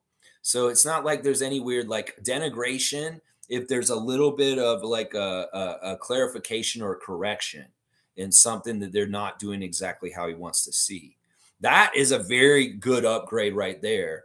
If the communication about what the coach wants is in a better, gentle way where it won't rub the players the wrong way. I feel like that was part of the problem last year too, was that in some ways he couldn't talk to the players without putting them down. Is what it felt like sometimes with Nick. So let's see. David saying, yeah, me too, Mo. Like when he walked to the end of the bench to shake Pascal's hand and tell him a good job in the first game. You know why he did that? He said after the game, the reason why he praised Pascal and walked down to the end of the bench with him was because of his deflections. He had been counting the deflections on all the players. And this is something he's really harping on behind the scenes with these guys, and wanting them to get their hand on the ball when the other team has it and get deflections, just like Nick was wanting us to do last year, but in a different way. Maybe not so much cheating or gambling to go and get deflections. Very cerebral, intelligent times to get deflections and be smart and put your hand in the place or get your body in the way. Siakam had an overwhelming amount of deflections in that game against Carnes Taipans. And that was part of the reason why he was praising him like that. I don't know if it was Carnes Taipans or the game before. It may have been the first game against Sacramento. I think it was. He was praising him because he got like his hand on the ball 5 times in deflections in the first quarter. That is the reason why he was giving Siakam kudos, is exactly that. All right, let's see. Tom Duke has got Mo on blast 100%. Raps Love saying, get rid of Malachi. David's saying, laughing in his head and shaking his head. Tom Duke has got that face, the cryy little guy. Wayne saying, think tank, let's go heavy. Who's likely to be cut this weekend? I'm thinking one of the vets has to go to make room for Jeff. They want Malachi to improve or in a package later. Well, I could see this. I think that you're right. Malachi's probably protected. Well, what are the alternatives then? Could it be Otto Porter Jr.? In some ways, he's already going to get paid no matter what. If he's not going to show up, then you know what, Otto, here's your $2.5 million for this year. Just go sit at home, and we're going to keep Jeffrey on the team because you don't seem wholehearted about coming to play for us in certain ways. I get it. You have a broken toe. You had to have surgery on it last year. You're taking a long time to come back. It is what it is. But in some ways, if this is really what it's like and you don't really feel like playing, well, dude, why don't you just go home and go be with your baby? And you still get paid by us $2.5 million this year or something like that. I think that's how much he's making. So in some ways, I don't mind that route. If Otto really doesn't have his heart into playing for the Raptors and he's just not going to show up, we'll know him as a guy who we wasted money on and never showed up like Olajuwon completely. And it'll just be that part of the history. It's up to you, Otto Porter Jr. Seriously. Seriously. In some ways, a lot of it's up to you. And, I'd rather have Jeffrey on this team if you're going to be half-assed about being available for us this season. How about that? How about that? There's some heavy think tanking right there. There you go. David is laughing. Raps love saying Malachi has no value. I don't know if that's totally true. But in some ways, I was talking about this with Ghubbstown Clink yesterday. He called me and he said the same thing. He said that Malachi and Jeff really kind of have the same value trade wise right now. And I think that's accurate. Raps love saying should be playing in Europe or the G League. In some ways, I wonder if Malachi would be better in the European game. He'd be better in the NBL. He'd be better in foreign leagues. Like we were saying yesterday, and sometimes a talent doesn't translate to the highest level and it just doesn't have the same kind of output. And I feel like that's part of the disconnect with Malachi is that he has this certain level of talent, is fantastic in college, fantastic in pro-ams, but it just doesn't translate to the real live NBA game. Whatever. It may be a head thing. Like he fucks up. He has all the opportunities. He can make those shots, but he doesn't make them. And it makes me feel like he's not a pro level player where he can play at a pro level because the professional level is showing that he just doesn't have it. That's what I'm saying. I wonder about that. I really do. David is shaking his head. Randolph saying, Lex, you are like our coach. Our Raptors Freaks crew is very jovial, like the big team. No more selfishness like yesterday. Love you guys. All right, Randolph. Peace and love and blessings to the Phillips family and the Raptor Freak family in general, everybody watching me and all your loved ones and friends. Thank you, Randolph, for being here. I appreciate that. I mean, I like being a leader, but I don't necessarily want to be the coach. But I do like being a good example and trying to be a good leader for people to live happier lives. And that is definitely something that's an aim for me. Paul B saying, Darko is already bringing new energy and making the team play faster, more connected. Gary Trent Jr. looks rejuvenated. It's really across the board. I can't see anybody who seems like they're down on this new hire. I can't see anybody that's like, I hate this. Like, oh, this has been a horrible change for me, and I'm really paying for it because Nick isn't here feeding me the ball. Maybe if Fred was still here and he had to deal with the changes with Darko, he might be the sourpuss.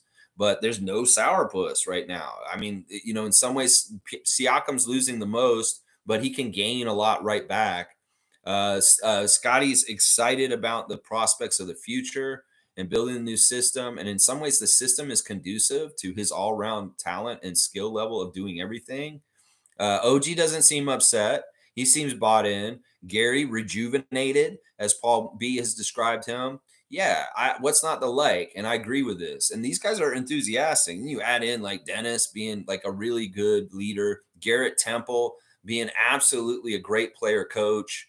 Yeah, there's a lot of good things going on around our team. And they make sure these vibes are fantastic. And Scottie's happiness on the Twitch streams, the last 3 times he's come on Twitch, are very begetting and showing just how good the vibes are and how happy Scott is. He's way more happy at this time on his Twitch streams than he was in October of last year when he did his last few Twitch streams before the season started. His energy is different.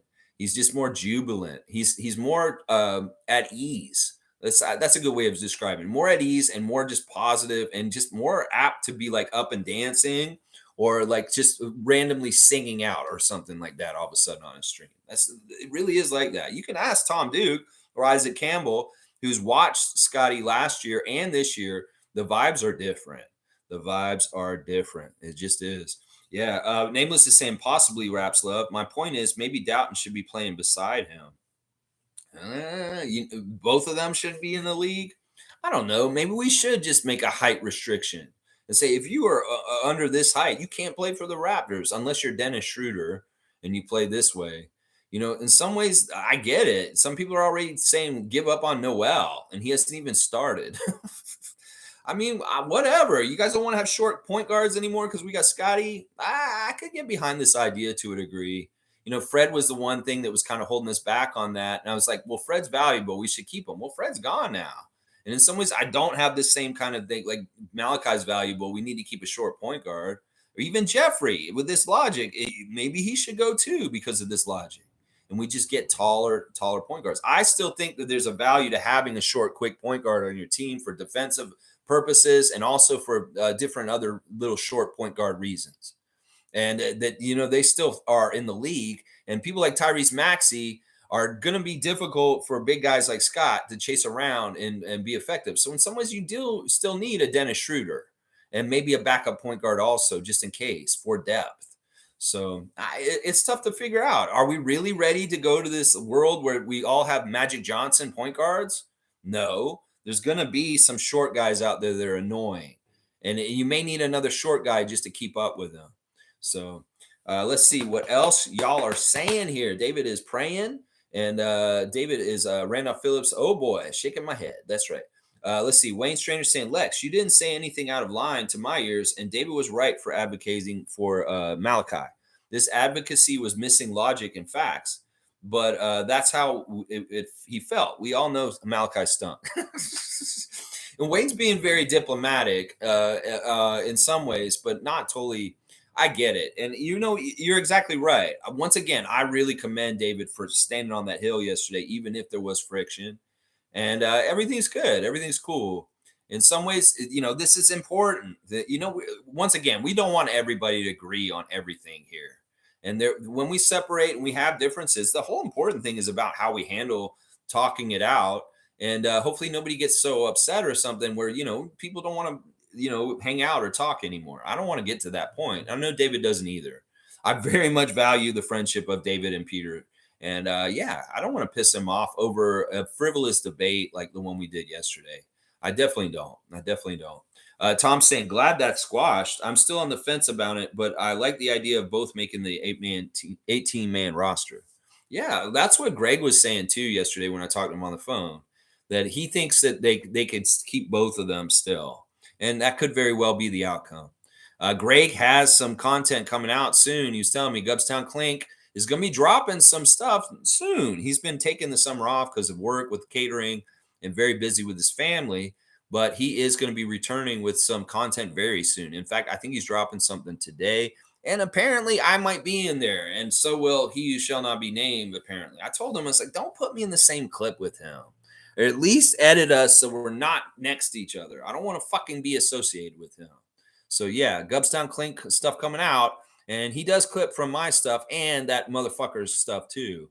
I told him, I was like, why the fuck do you put him on blast? Seriously, Greg. What the fuck? Why? Why you do that? Seriously, man. Come on. If you're listening to me, Greg, think twice. Think twice on that. Robert guy. Yeah. Let's see. What else we got going on here in the chat after Tom Duke's comment there? No. Hang on. I lost my place and I will find it again. Okay, Tom's saying, glad that squash. Oh, yeah, I read that one. And then David's saying, facts. Nick Nurse and Fred were poisonous for his development. Logic. People need opportunity before failure is possible. How is that, Wayne? All right, he's trying to defend his stance on this. I get what you're trying to say. Well, I think Nick was poisonous for his development, but Fred wasn't. Fred was really good for his development. In fact, a lot of the things that he can point to Fred and Kyle as being a big part of who he is in some ways, in the NBA at least. So I think he's gotten opportunities, though. We had that part of the argument yesterday, and I don't want to go over it again. I do feel like Malachi's gotten opportunities. Most of them under Nick, you're right. But he's getting one right now. Let's see what happens. Is it going to happen like the other opportunities before? That's what we're wondering about. And we're sick of being disappointed with him. We need him to make a breakthrough. Nameless is saying, if Nick wants him so badly, let him have Dowtin. We didn't like Nick either. What the hell does Nick know anyway? He is the one we wanted to get rid of the most. Yeah, I don't disagree with this. Listen, my fears about Jeffrey Dowtin Jr. and my foresight about him may be unfounded, but sometimes I'm very right on this kind of shit. I don't know why. Maybe this is part of the reason why I'm good at prognosticating and predicting stuff, is because I may have a little bit of foresight. And for some reason, that man in particular, Dowtin Jr., is somebody that I feel like we need to hold on to. It could very well be I have foresight of him hitting key shots for our next championship run. And I had foresight on Kyle Lowry 5 years before before he even came to the Raptors. He was on the Rockets, and I was like, Kyle Lowry is going to be on the Raptors someday. I said that way back around 2009, something like that. Really early on in his career, I had a premonition about Kyle Lowry, and it came true, y'all.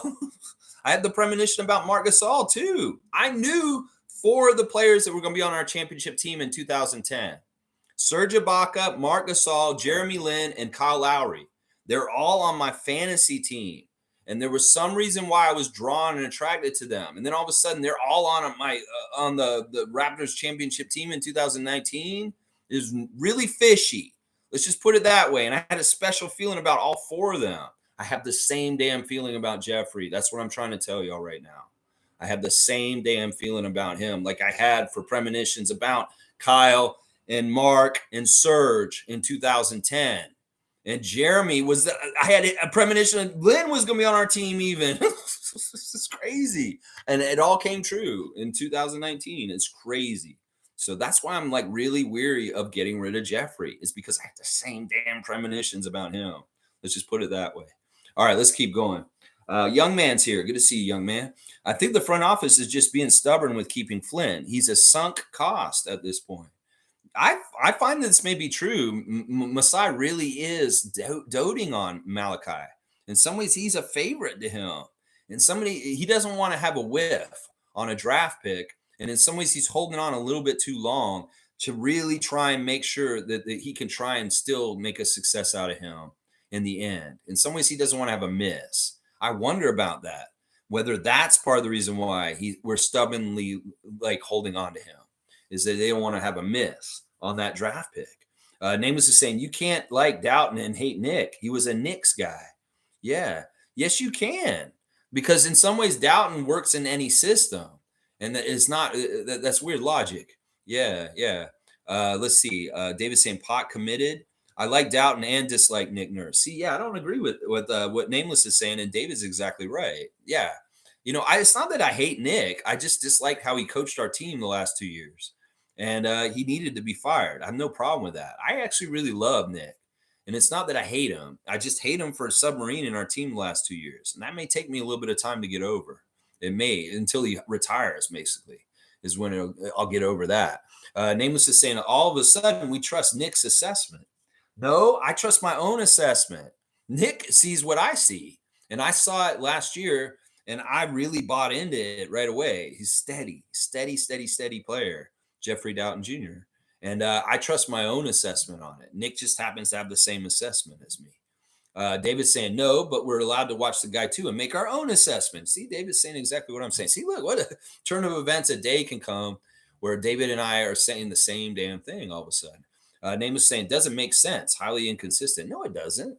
Why do we have to change our opinion just because Nick has the opinion? We can share an opinion that Nick has. It's a logic thing here. Come on, Nameless. Yeah. So let's see. Wayne's saying Malachi's development was poisoned. As David stated, when he played and got injured, it was a broken nose. How do you prevent a broken nose? Malachi works hard, listens, and tries, but we don't need him.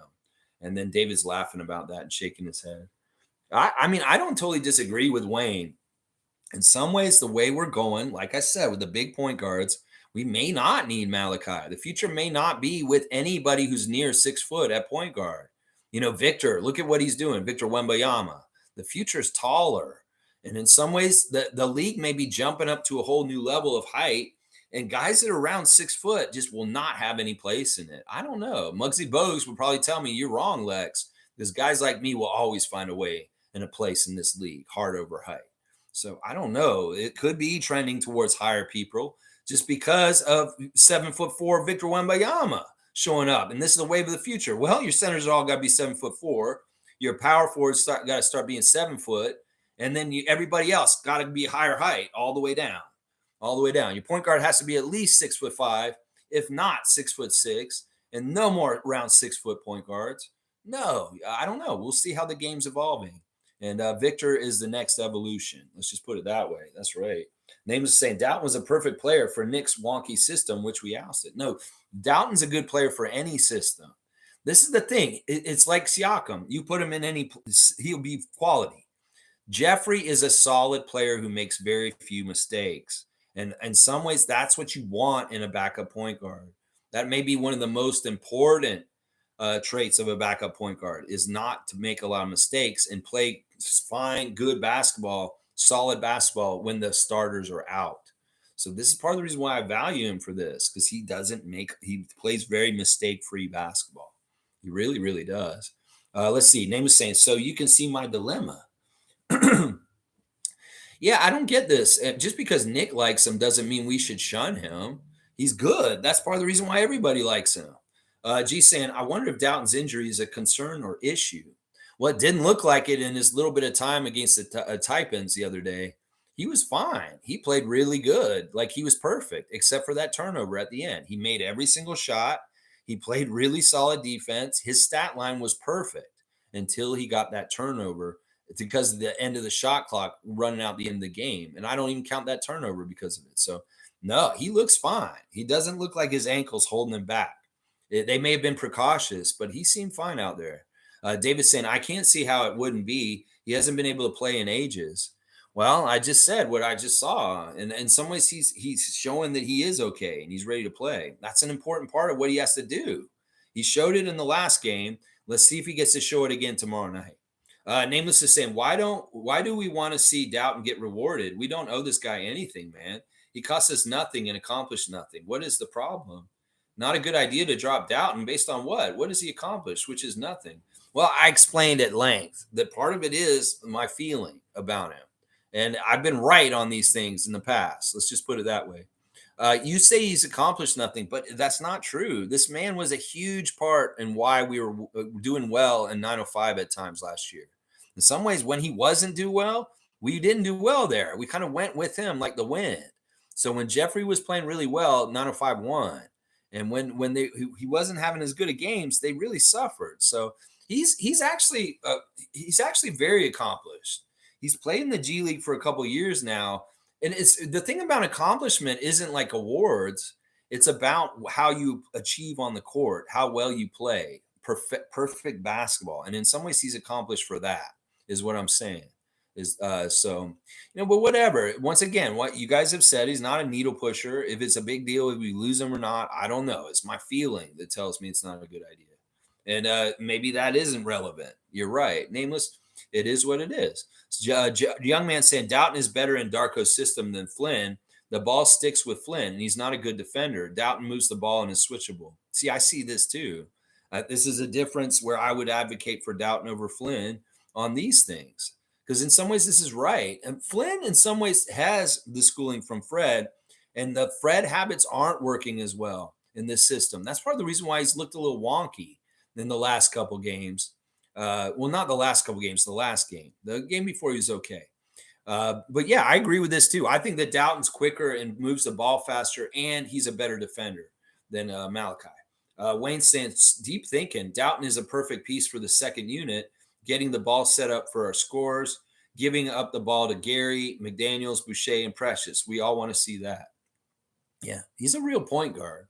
See, that's the thing. In some ways, once again, Malachi is a shooting guard in a point guard's body. In some ways, he's not a pass first person. He is a shoot first person, but then he misses the shots. So that's why I'm like, what the fuck is this logic of keeping Malachi over Jeff? Jeff's actually a point guard. He will pass it way more than he will shoot it himself. And that's kind of what we need on that second unit more, is a guy who will throw it to Gary Trent. And, it's not that Jeff can't make the shots too. I'm just saying, I see a whole level of output and standard that's better with Jeffrey than with Malachi. And once again, Fred VanVleet, Kyle Lowry, Malachi Flynn, they're all short shooting guards playing point guard. They're not true point guards in some ways. Let's see. David's saying Dowtin is perfect for the bench. I'm not suggesting otherwise. I guess the question is there not another option in terms of opening the roster spot? Well, that's why I was talking about Otto there. Otto, it may be the closest after this. I don't think that Garrett Temple is going anywhere. I think that they very much value his presence and what he's going to do for us. So he's not going to be a late training camp cut. Then we start talking about cutting one of the two ways like Ron Harper Jr. and converting somebody else to a two-way instead. Well, that only works for Mogi and Maker. It doesn't work for Jeffrey. He cannot be on a two-way again. He's used up every year of his eligibility on two-ways. And this is the first year he can't be on a two-way. And that's why in some ways he needs a guaranteed contract. That's what he needs. Yeah. Young man saying trampoline. That's right. Trampoline.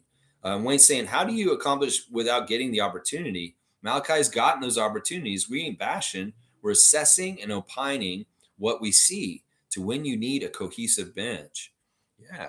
Yeah. I mean, in some ways, look, I'm going to be so glad when we don't have to talk about this training camp battle anymore. And hopefully that'll be around Saturday. I'll be glad about it. Let's see. David's saying, I guess that's where the disconnect is. I don't view him as having much opportunity at all. The 4 games he started last season when Fred was injured, Flynn was great, in my opinion. Then he got hurt. 0-7 in one preseason game doesn't necessarily mean it's over. That's all. Yeah, I agree with that. And, to be fair and the credit, Malachi did have some good stats otherwise, rebounds and assists and steals. And that is true. But the 0-7 is just so glaring. He should have hit at least one of them.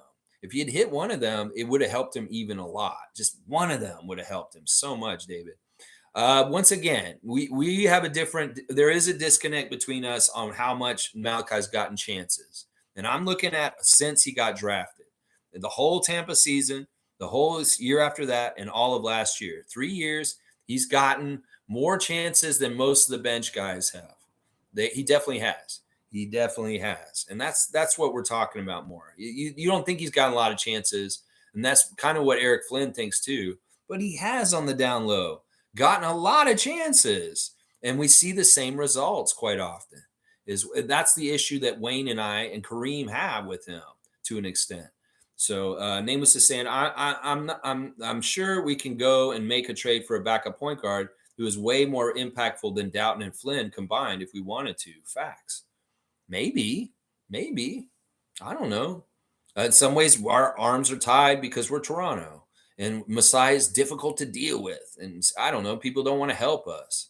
I don't know. That could very well be true. And that could be like a midseason trade that we see that we need to make. But I don't think we do. Everybody keeps thinking we have problems with like not enough point guards. So that's not true. We have too many point guards in some ways.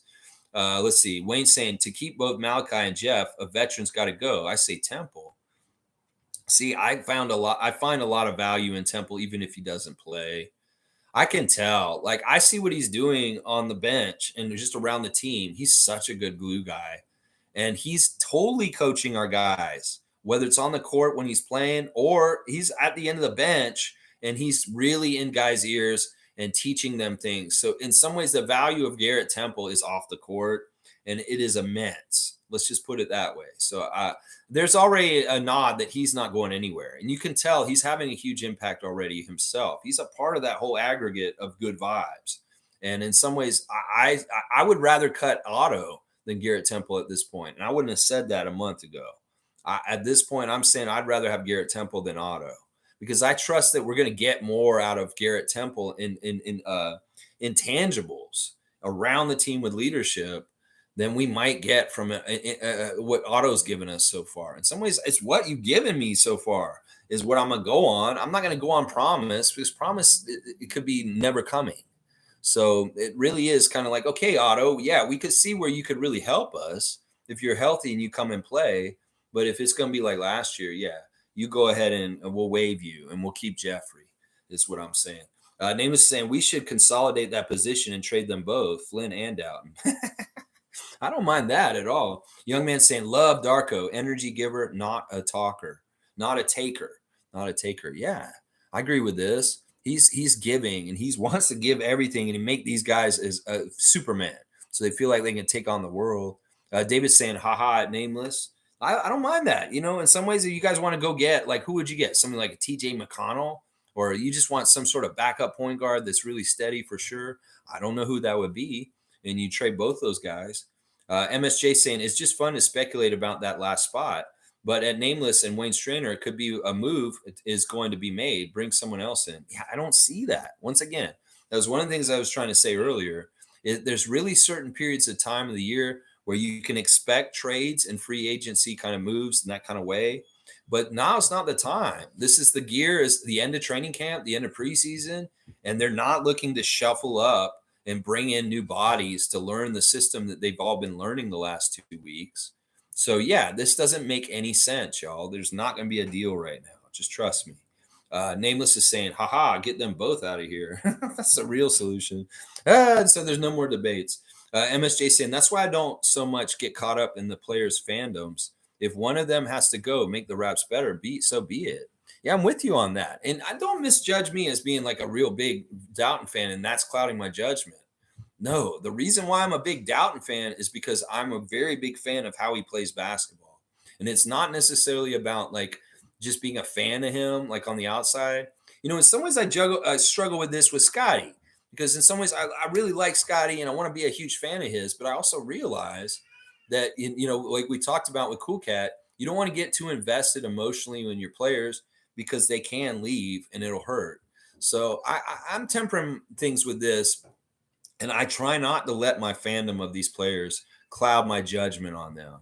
I really do believe everything I'm saying about Jeffrey from a basketball perspective of watching him. It's not because my heart or I have any predilection to like him. It's because of what he's done on the court is why I stand up for him like this. Wayne's saying, holy shit, Nameless says get rid of both. I thought I was cold. And he's also saying Nameless is cold. I say trade super fan to Philly. I know he loves Nick Nurse. He does. He stood up for him. No, we need Knopf here. We need Knopf here. He's a good asset. Randolph saying, Lex, even NBA Chev apologized to Gary after last game, all-round performance. There's a clear development already. Yeah, I love hearing Chev is willing to retract any statements that he says that are egregiously wrong. That's always a good way to be. Like I do regularly also. Darren saying, let's go, freakers. Darren, are you Darren in Jakarta? Darren in Jakarta, or where is Darren? It's like, where in the world is Carmen San Diego? Where in the world is Darren? I don't know. You got to tell us where you are, Darren. Nameless saying, I can't listen to Chev anymore. 5% basketball, 95 BS. Wow. I know he repeats a lot. I know I repeat a little bit too. But he seems like some of his content is percentage just laughing. I like that. In some ways, I want to watch somebody who laughs a lot because maybe it's infectious and maybe it brings joy to your life. I don't know. I'm not going to bash Chev. I encourage everybody to watch Chev. He's fantastic. Kareem saying, do y'all think Fred would thrive in this new offense? Personally, Nick put everyone in a bad position last year. I don't think Fred would do well in this new offense. I think old habits are hard to break. And in some ways, his habits are selfish. It is true. It is true. But I wanted him to play that way last year because Nick was telling him to play that way. And in some ways, that was what we were going with. I had to go with that, even if it wasn't totally the right way to play or the right thing to do with our team last year. I think that in some ways we couldn't do what we're doing with Darko with Fred still around. Let's just put it that way. Nameless is saying, guy's a comedian now. So Chev's doing more jokes now and he's making it more about that. Hey, I wish him all the best. Whatever he's trying to do, man, that's cool. I like it. I want him to do well because I like Chev a lot. Yeah. Let's see what else you guys are saying here. Darren saying Flynn is gone. Need taller, need faster. Need someone to slash and drive. There you go, Darren. I like that. And he's talking about Gubbs too. Ghubbstown, Greg. Yeah. We're gonna get together with Greg when Tom gets here in November. And he's gonna be a part of the crew going to the game. Fiercey saying, good morning, fam, and happy Thursday. Joining in late, but we'll listen to the replay. Thank you, Fiercey. And as always, I tell people that watch me not live, put it at 1.5 speed and see me really go. Yeah, you can understand me still. And the stream will be a lot quicker. Darren's saying you need to live chat with us. Live chat with you guys. What, during the game, or do like a, I know that Shev's in spaces on X, Twitter a lot, talking in there. And I know Kareem Thomas in particular goes in those spaces and talks to Shev. I don't know. I feel like this is a live chat, Darren. Isn't this live stream a live chat? I mean, I'm live and you guys are chatting with me. Nameless is saying, Shev, leave the comedy to Nacho, please. Oh, is he? He's like, leave the comedy to Gerald Mayhew. I don't know where Gerald's appearing next in downtown Toronto at the comedy clubs, but Gerald, please let us know. Yeah, Darren's saying, Nameless, Shev has always been a lot of rah, rah, rah versus substance, but he entertains in a way. Well, it's true. He's an entertainer. In some ways, I'm an entertainer too.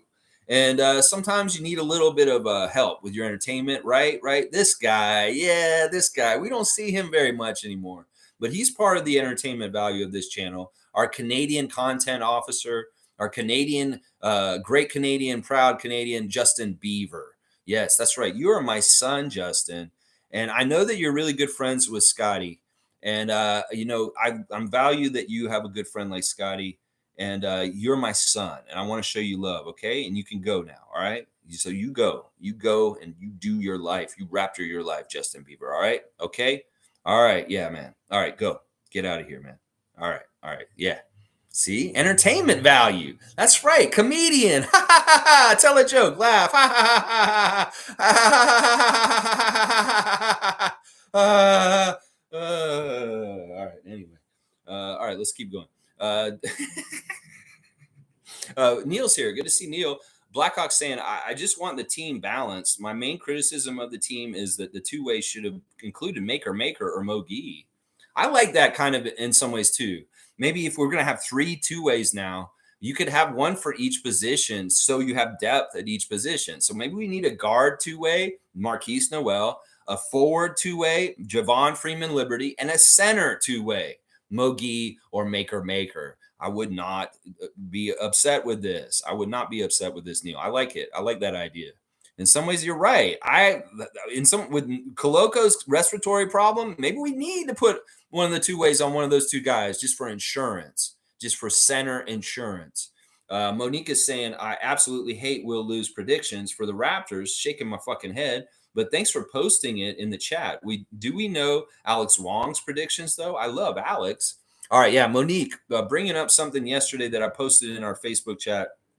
Basically, Will Liu of the Raptors show posted his tiers for the Eastern Conference and how he sees who's going to be where. He's got Milwaukee and Boston at the very top tier, of course, like a lot of people. Very daring, Will Liu. And then he's got Heat Culture in number 3 as a second tier. It's so stupid. Then he's got a third tier with second round ceiling with the Cavs, the Knicks, and the Sixers. And then he's got us in the next tier. In the fourth tier is the first round ceiling, saying we can only get to the first round. Fuck you, Will Liu, and your bullshit. You work for Ed Rogers, and I understand that is part of why you are compromised. As you made the big time and go to work for Sportsnet and Rogers, you're compromised. He's got us with the Hawks and the Pacers. Yeah, it's bullshit. You need to switch us with the Heat and put us at number 3, you motherfucker. And maybe you'll be right. At least a little bit more right. Yeah, whatever. We'll lose working for Ed Rogers, Monique. Just realize that. A lot of things that he's saying has Rogers like in mind. That hockey channel that owns a baseball team. Yeah, they do us wrong all the time on that network. Yes, they do. MSJ saying Shev knows basketball and his eye test is rather good. Yeah, he's an old head like me, and some of his skills are similar to mine.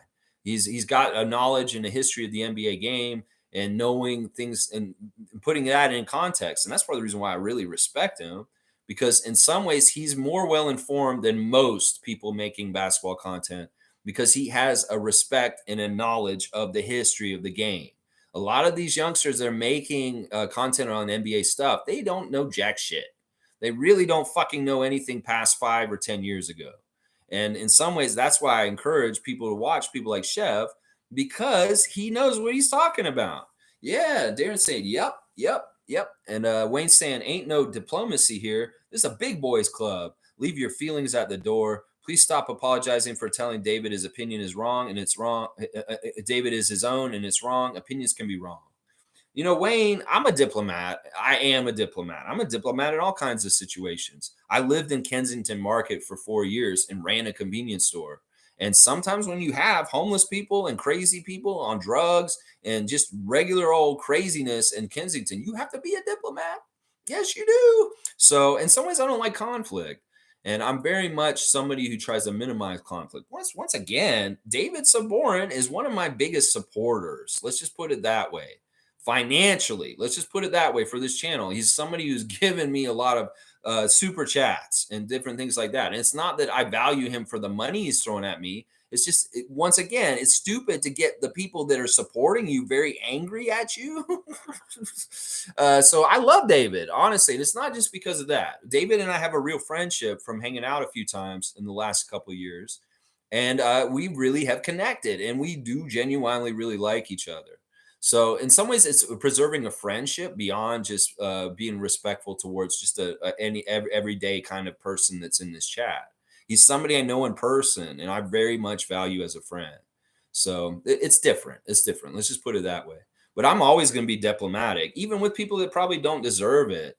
If other fans come in here and there's a little bit of, I will try and have some diplomacy. Because I don't like totally being like I know we're a club and we have very kind of certain thing about being a member here, but in some ways I don't want to be so off-putting and shutting people out from coming in that it's kind of like snobby or weird. So there's a certain level of diplomacy I need to run this channel for sure. For sure. Yeah, Darren's saying Will Lou is right most of the time though. He's definitely never going to sugarcoat it.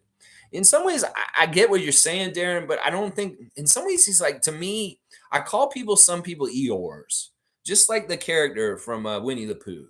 They're just people that are downers. They're just like, well, they could be good this year, but we'll have to see if they have any problems with injuries. It's like shit like that. I'm like, what the fuck? There are Debbie Downers out there. And at this point, I really do feel like Will Lou is an Eeyore. I might use that term from time to time. It's synonymous with Debbie Downer. And he's just somebody who may be thinking he's a reality-based opinion person. But still, why are you crushing our dreams? We have started the season. And in some ways, you kind of are an extension of Roger's attitude about the Raptors. So you're basically telling us that we're not going to be good at one of the top teams and we shouldn't watch. In some ways, they kind of hurt themselves, shoot themselves in the foot by not promoting the team or being progressive or positive about it, because people won't watch it because they're like, well, they're not supposed to be good this year. Well, we'll lose saying they're not going to be good this year. Okay, so I won't watch them this year. Okay, Sportsnet ratings go down. Like, they're dumb. Like, if I was them, I would be like, the Raptors are going to be so good, everybody, watch them like crazy. But no, they're not doing that. It's like they don't care if people watch the Raptors or not. It's almost like they don't even make the games available to people on cable sometimes. Like, I don't understand that. Why is it so hard to watch the games on Sportsnet? That you have to have some sort of premium crazy cable package to get there. Yeah, they don't care about helping the Raptors. They're in some ways actively hurting them. Seriously. And that's what I take with Will Lou. Okay, maybe he's you think he's reality based? I don't think he is. I think he's like towing the line of his company, what they want, and he's just falling in line with them. Bootlicker. That's what he is. He's a bootlicker. Yeah, fiercely saying, Lex, can you predict if Giannis will come to the fam in a few years? Hope you will get another premonition. Oh, you wanted me to do a little bit of my, I don't know. Maybe I need this. I'll be like, I don't know. There's nothing clear on Giannis. There's nothing clear on him. I can't tell you that. Sometimes I get them and they're just random. It's not like I can just look at a player and see how I feel about them. It's really more, it strikes me all of a sudden. It comes across me. And that happened with Jeffrey last year, like very early when he appeared on our team. So in some ways, that's not how it works completely. It's kind of like I get a premonition, but I don't have any control over who it will be or how I get it. It just happens, and I pay attention to it. And no, I haven't gotten anything from Giannis in the years leading up to this. So I can't say that he's going to be on our team. In fact, it may not be going to happen because I have no vision of it. So I can't tell you, Fiercey, for sure. Darren saying, Will Lou like Sheldon? I wish Sheldon did more Raps content. You talking about Sheldon Alexander? who was doing Raptors previews and recaps before. Yeah, it's a great guy, man. And I like his content. He's a good dude. He's in the gimme group with me. And I don't think Sheldon's been posting stuff recently, but he's a similar guy to me. And I love Sheldon's stuff. I think he's been great. Darren's saying, wrap it up on Blast, post game show. That's what he calls it. Wrap it up. All right. Yeah. Promote him. Promote Sheldon. He's good. MSJ saying, I still feel in an honest take, I have been right about practically everything. Okay, Chris. You want a cookie? Laugh out loud. If anyone can point out anything I was wrong about, haha, I love arguments. Ha ha ha. He's being funny here. And because he's being funny and sarcastic, we're going to give him a dunk. So, Chris, you got a dunk on that one. Yeah, that's funny. I like that. I think I can honestly say I feel like you've been right also. Sure. Country Con saying, I'll keep it real, guys. We should keep Dowtin and Malachi. We do not have an abundance of traditional point guards who can run pick and roll and be a threat to shoot. To me, it's Thad's $8 million contract that's inexplicable. Yeah, see, that's another guy we can kind of look at and say, although, he's shown great value in preseason. And it really is like looking like Darko values Thaddeus for what he can do as far as just being a steady force out there as an old head. So I don't know if this is in the cards. And eating $8 million is a lot more than eating like 2.5 or like 3. And that's what Malachi's contract is, like 3 or 4. And then Otto's is like 2.5. So the Thad eating the contract may not be worth it with the value we could get for him instead of waiving him and still paying him. So that's why I feel like Thaddeus is not involved in this kind of possibility because the size of his money is too high. It's too high. And in some ways, it's better for us to keep him around because if we're going to do a mid-season trade of one of our guys that need an extension, Thaddeus is a really good filler for $8 million to make the numbers line up with the trade. So in some ways, Thaddeus has value for a midseason trade, possibly. And he shouldn't be cut just to make this move in the preseason. Does that make sense? Let's see. Let's see. Nameless is saying, Dowtin is perfect in any system, is he? Well, why is he still not playing under Darko? We agree to disagree. Nameless is trying to be like David today. You want strikes, don't you, Nameless? No, you're not getting strike for that. There's nothing wrong with what you said. I think he could play in this system fine. It's just we haven't seen him play enough. He was perfect in playing in it the other day. We saw him from 8 minutes. He's gotten 8 minutes. You tell me if he's gotten an opportunity under Darko yet. He's gotten 8 minutes of play. That's it. MSJ saying, in the words of Dwayne Elizondo, Mountain Dew, Herbert Camacho, that's what I thought. Okay, what you're quoting? What is that? Idiocracy with Terry Crews is the president. And he's got the hair and he's got the eagle and okay, I get it. Blackhawks saying Raptors hiding Yaka, Precious, and Koloko. They will take the regular season by storm. So this is all premeditated. We hold out our centers to make the league have false hope. I like it, Neil. I like it. That's pretty devious plan. Country Con saying, you guys think Delano, Justin Muta, or even a guy like David Johnson got signed quickly after Raps let him go? I'll tell y'all right now, if we waive Malachi, he'll be signed before the sun goes down. That's interesting. Well, I'll believe it if I see it. But in some ways, I mean, I get it. These other guys got picked up. Malachi will get picked up too. David took a little while. He's been cut for a while. He just got picked up just yesterday, and he was sitting around doing nothing for a while until Memphis got him just now. So, yeah, I mean, even Justin got cut by the Celtics already this summer, and he went immediately back to the Miami Heat and the Sioux Falls Skyforce. So there will be a place for Malachi. But once again, I'm not worried about him coming back to get us. If he's on Orlando all of a sudden, I'm not worried about him. I really am not.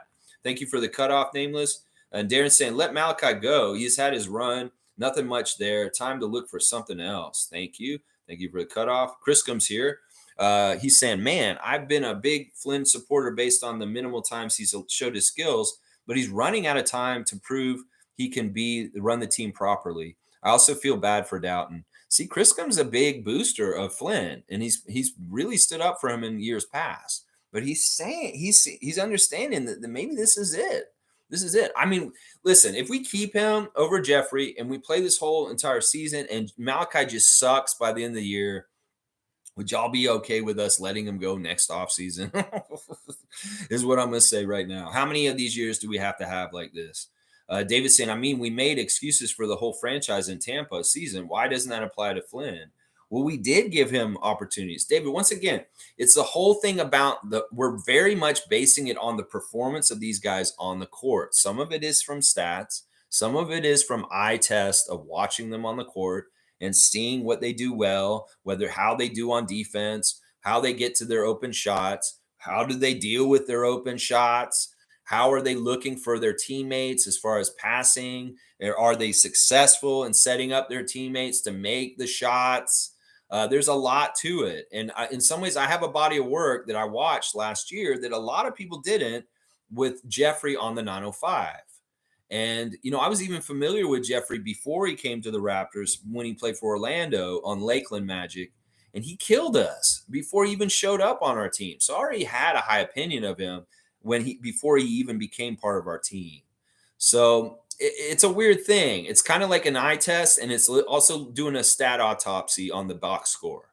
And that's where I'm looking at and why I'm saying this. I can look at Malachi's history with this team. We can look at his career stats, and they're a good indicator of who he is over the first 3 years of his career. And they're not that good. Let's just put it that way. His stats are not that good for considering the amount of time he's gotten on the court. And we're not just talking about him being just a bit role player in the rotation. He has had opportunities to get starters minutes. And in those minutes, he does not fill them efficiently with enough stats. He doesn't score enough. He doesn't shoot well enough. And honestly, he gets stats like Gary Trent does in some ways, like as far as rebounds and assists. So that's what I'm basing it on, David. That's what it is. Exactly. I explained it pretty clearly there. Darren saying, Lex, add some of the freaks to live discussion, text, and talk will be more fun, interactive. I've considered doing call-ins, like having me call, like maybe I'll just call David right now. David, can I call you right now? I will call him live, and we'll put David on here live with me, and you guys can hear David's voice. I consider doing that. All right, David, will you answer? I don't know if you will. Let's see. Let's see if David answers. And we'll have a live discussion. Let's see. This is a little live chat. Just like saying, David, are you there? Hey, what's up, Lex? See, we got David live, guys. David, I want to wish you well. And I appreciate you taking this call today and talking to us today on the Raptorsfreak live chat, not just in the comments. Yeah, man, I love you guys. See, there's all nothing but love. Yesterday was an aberration in some ways. Who knows? It was just a fight that just got picked a little bit. And there was no real teeth or animosity in it. There really was. These things happen. Family members fight sometimes. See, exactly. In some ways, as Greg put it to me on the phone, he's saying sometimes this is the way friendships grow because there's more trust. Because it's like, okay, I can be more open and honest with David, and he can be more open and honest with me. And there's still a path to coming back if we don't agree on things. That is a very good thing to have in any kind of relationship, whether it's a friendship or a romantic relationship or stuff like that. You're not always going to agree. So it's really good to show that you can agree. You can come back to each other on that. So, yeah, David, of course. Anything? You got to hear one thing, though. We're keeping Flynn. There you go. See, he's standing on that hill, and that's perfectly fine. That's perfectly fine. David, anything else you want to say? I just want to say I respect you and love you, man. You guys don't know, but David is a really, really good bridge player, guys. He's world renowned for his bridge playing. He has a history of being a professional bridge player, and he's got a lot of interesting things about his life. Let's just put it that way. That's why I'm so competitive. This is part of why he's so competitive. Exactly, because he's a major bridge player and something like a Grand Life Master at a very young age, guys. He got to the highest rank that you can get in bridge, like when he was a teenager, y'all. So there's certain things about David's personality that are from competitiveness, just so y'all know. Yeah. Thanks for calling, Lex. I love you guys, and go Raps. See, there you go. I love you too, David. I love you and Peter, and I hope you guys have a great day. And we'll do this again with some other calls, I guess, just for fun. We're going to see you at that game on the 15th. Awesome, awesome. Yeah, it was a lot of fun to go to the Taipans game with David and Peter and sit with those guys in the arena. And it's just fun to be at the game with people. I just love doing that. It's so much fun, and I appreciate you, man. And we'll catch up again. Maybe I'll call you again another time if you don't mind. Anytime, man. All right, there you go. All right, David, love you, brother. All right, man. See, there you go. We got our first call in on the show just now with a speaker phone. How did you guys like that? Could you hear him on the speaker okay? David, was there a weird echo? There probably was. You have to turn down your radio, ma'am. I used to have to do that all the time when I worked on FM radio and I did call-in shows. I mean, you need to turn your radio down. There's an echo.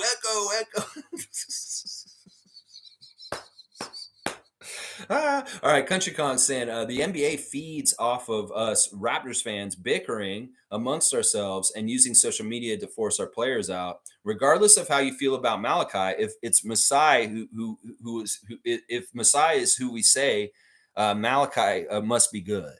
Yeah. Yeah, I mean, Masai is the end all buck stops here person in the Raptors organization. And what he's going to decide about Malachi is what's going to be decided. I know that already. And I agree with Country Kong. In some ways, the bickering and the social media activities of people adds to the noise. And in some ways, it can hurt things. That's why in the ever-changing social media world for the NBA teams, they have to navigate things and have new kind of things that they got to worry about. You know, whether it's being more savvy on this Twitch stream with Scottie about not saying certain things, whether it's seeing how the temperature of the social media worlds are on their opinions and what they're going for and what's happening. In some ways, I'm a byproduct of this whole thing, and my part in the whole thing is to try and help them. Is what I'm trying to do. Yeah. Let's see what else y'all are saying. But bam, David's saying, "Whoa, did someone say Will Lou is right most of the time?" Wow. Yeah, I can't believe somebody said that. And Darren's saying, "Yes, I did. He doesn't play up to the base. He says what it is right now. He doesn't sugarcoat it. He ain't no Max Devlin, or Chev. He is more like Sheldon Alexander, deep fan with insight." I get that, and that's where he comes from. In some ways, he was able to criticize the team in his Raptors reactions on Raptors Republic like 5-6 years ago. In some ways, yeah, I agree with that. But now he's on such a bigger platform at this point that he has a lot of power and perception and persuasion. And I just don't like how his Debbie Downer Eeyore sense gets mimicked or parroted by other Raptor fans. Like, somebody will watch Will Lou on the Raptors show and they'll be like, whoa, he's really kind of like down on this or down. And they'll feel that way like him. So he does have influence. And that's why I don't like, I mean, you can characterize it like that, Darren. And I, in some ways, do sugarcoat it for sure. And I do push us up higher than, maybe we should be. But I still feel like that I need to be a part of the pushback the other way to balance it out. That there's so much negative press about us, so much bullshit. I use the techniques they use against us on them. And I forgive me for pushing a little bit more positive, because in some ways I feel like the aggregate pushing the other way is unfair. And so I'm overdoing it the other way to balance it out just a little bit better. How about that, Darren? But I do try and be fair with what I see. And I know that you know that and you realize that because you watched me extensively at different times. But I know you probably think that I do sugarcoat it at times. But in some ways, that's part of my MO and what I'm supposed to do. Yeah. But I love Sheldon. Sheldon's awesome. Sheldon is really, really good. Really, really, really good. All right. Let me finish up these comments. I'm after 2 hours and I'll finish it all up. Finish it all up. Yeah. Let's see. All right. Where am I on the chat? I was with Darren and he was saying something about Sheldon. Yeah, there we go. All right. Fiercely saying, not sure if you did the Instagram check. Check out and blast. Good team chemistry. All right, let's do it. Fiercey's called for it. First of all, we got Dennis Schroeder's Instagram. He's at the lake with Junior Schroeder, and he's pointing to the arm, and he's saying, freeze. Well, wait a couple of weeks. You might be freezing because we're in Canada, baby. And, you might not need the freeze symbol to freeze. Let's just put it that way. Junior Schroeder at Lake Ontario. I love seeing the pictures of them. They love going down to the lake and having time near the water. I know that Ellen really values that, I'll bet. So they like their family walks down to the lake with the kids. There's a picture of Louis Mimbe. There's another YouTube channel the Schroeders want us to follow. There's Junior Schroeder training. Show them early is what Dennis is saying. So he's got them in a high-tech training facility. Junior Schroeder is going to be a prodigy, just like Gary Trent Jr. Watch. Junior Schroeder coming up. We're going to draft him one day. Watch. And then there's a picture of Dennis with his two boys and the Hearts. Such a lovely family scene there with Dennis and his kids. I love it. Thad Young's got Thad Young Jr. on blast on his Instagram, and Thad Young Jr. has a bunch of games. I know Shakina was saying on Sunday they had 4 basketball games, including the game that Thad had against the Taipans. So there were 3 games between the two young sons, Taylor and Thaddeus Jr. So, yeah, they're still hiring for logistics and transportation at Reform Logistics Transportation. So if you're a diesel mechanic and you want to relocate to Cordova, Tennessee, you just need to have a degree or certification in diesel mechanics. And then you can go work for Thad as a diesel mechanic. Scottie Barnes putting on blast the trampoline clip with him and Mo Gee on his Instagram. You love to see that. And then also putting on blast Grady. What do you wear? As I said, he really likes Grady's fits. You could tell. Scottie's got a certain kind of style to him. And I think Grady's got a similar style to him. So they very much respect each other's styles. Mo Gee is all about the block he had on the Bulls the other night. He's got that on blast. And then he's also got the clip that everybody's posting. And he even reposted Scottie posting it. So he's posted it twice. And he's honored that Scottie Barnes is putting him on blast on his Instagram. So that's pretty cool stuff. There's the intro to the new Open Gym episode tomorrow on the Raptors official admin. That's fantastic. We see Precious has posted a picture from Vancouver from the open practice, and it's him waving to the crowd. He looks like such a humanitarian. It's kind of like Gandhi or somebody waving to the masses is what Precious looks like in this picture. And his hand looks giant. Let's just put it that way. There's a picture from Media Day of Precious wearing his number 5 with the We the North flag behind it. Yeah, let's get ready to go. Achua, we want you back out there. Let's get that groin healed. Yeah. Mr. New York City showing highlights from his Kansas State days on his Instagram. Slim Duck has got somebody on blast. I'm not even sure who that is. Then there's a picture of them cutting up before the game, doing their pregame rituals. Him and Siakam and Anunoby and Barnes. And then him behind the scenes, the Slim Duck Foundation's got some clips of him going to see the kids. Yeah, good stuff. Christian Koloko also putting on blast the trampoline clip. He thought it was really, really funny also what was going on there. Maker's posting a picture of the CN Tower and the Rogers Center with the dome wide open. That's a beautiful picture by Maker. He's loving being in Toronto. And then Siakam's got a new clip. Or no, this is a clip of him watching this guy, the Mace or something like that. He's some sort of motivational speaker. And Scottie really enjoys. Oh, he's Guru. He likes listening to Guru talk about things. So he put him on blast. And then he's got a picture of him hugging DeMar from the Chicago game the other night. And then more highlights and clips from the game, including his lob dunk from Gary Trent, the little spin move he had, and then also the steal and the transition dunk he had. So Siakam's got a lot of fun posts. Javon Freeman Liberty posting pictures of him playing against the Bulls also. All kinds of good stuff on the Raptors Instagram check. There it is for you right there. Yeah. Excuse me. Darren saying Darren in Winnipeg from Jakarta. Okay, so now you're back in Winnipeg, but you were in Jakarta before. Glad to hear you're back on countryside and you are holding it down for us in the MB. Yeah, I love Winnipeg. My favorite uncle lives in Winnipeg and I miss him. Yeah, all right. Darren's in Winnipeg now. Good to know. Wayne's saying this is the Raptor Freaks think tank boardroom. When the decision is made, we will move on. When we have enough coaches, we want to see Otto is healthy. If not, send him home. There you go. Bill, bring the meeting to order. Yes. Can we get a second on that? Yes. Fiercely saying Scottie on Twitch yesterday. A lot of fun. Scottie's vibes are immaculate. Delano Banton, guest in the stream with us yesterday. A lot of us sharing a lot of love for Delano, telling him we miss him here in Toronto. The 45 bus, Rexdale, always a native son to Toronto, even if he wears the ugly green jersey. But yeah, Scottie was overjoyed to see Delano come in there, and it was a nice little reunion. It definitely was. Nameless saying the discussion in this chat is the only one that matters. Fact. Okay. Bring us all the topics in the world and we'll discuss them right now. We'll figure them all out and we'll get peace in the Middle East. That's right. I'm all about that.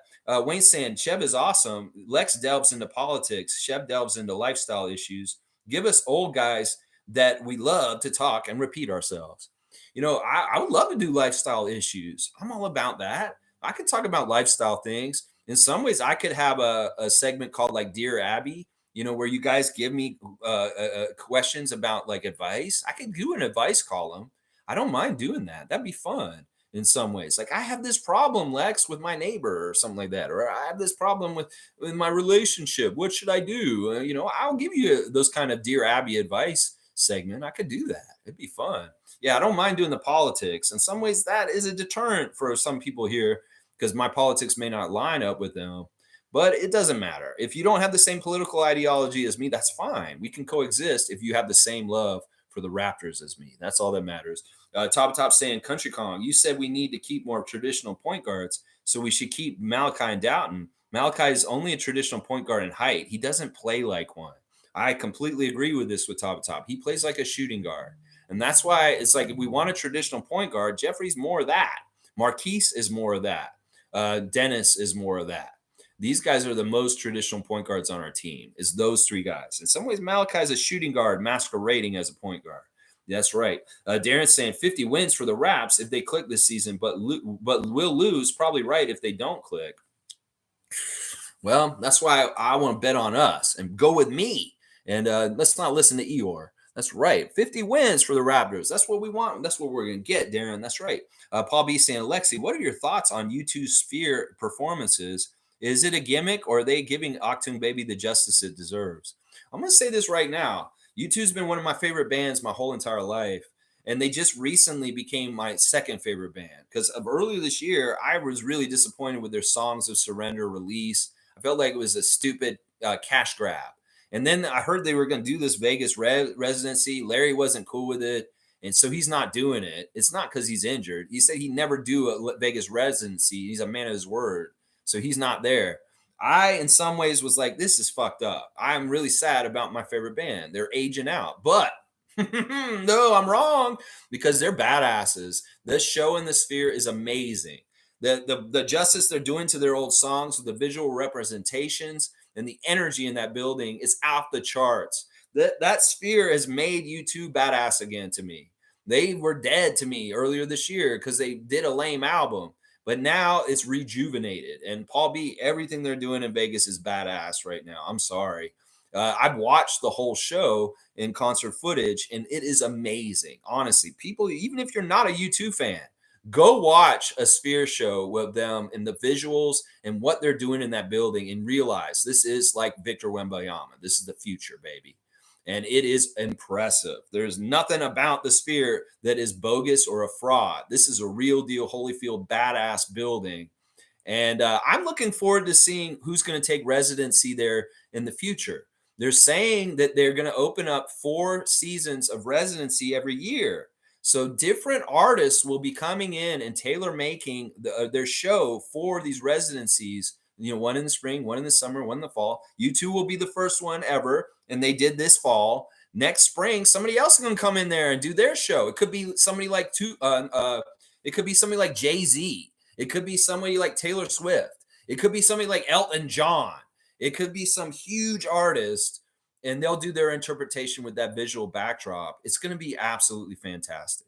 So all success, all amazing. They're doing a great job. The new drummer has done a fantastic job filling in for Larry. And honestly, they're playing great for their age because sometimes I worry about them and whether their quality is still good with their energy, but the energy is badass in that building.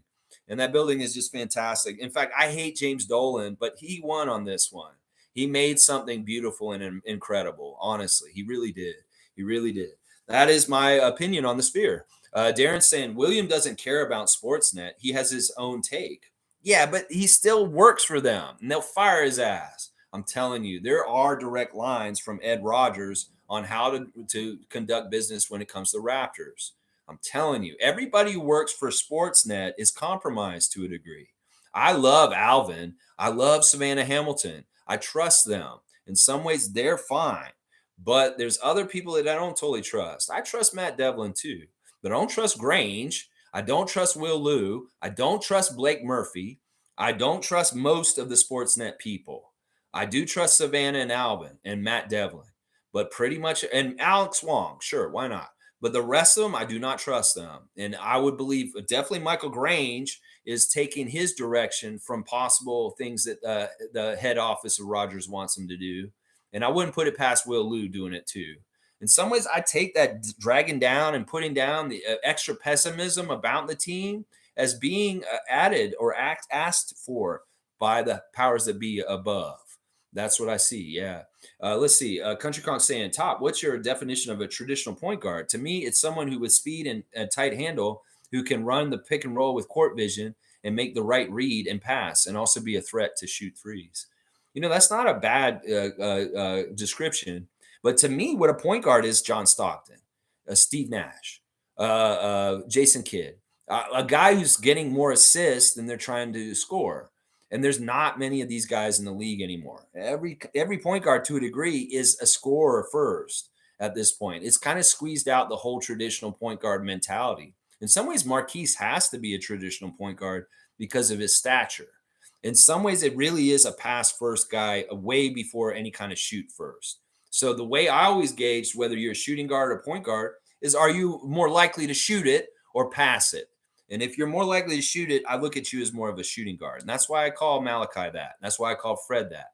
Because they're more likely to shoot it than pass it. And that's what I'm saying. That's the biggest way for me to delineate what is a traditional point guard is. Are you more likely to shoot it or pass it? Well, if you're more likely to pass it, you're a point guard to me. David's saying, at Wayne, you obviously didn't hear a couple of comments that were sent this way. I'm trying to figure out what we're talking about, but it's all right. Trevor's saying, Shep, he also played basketball.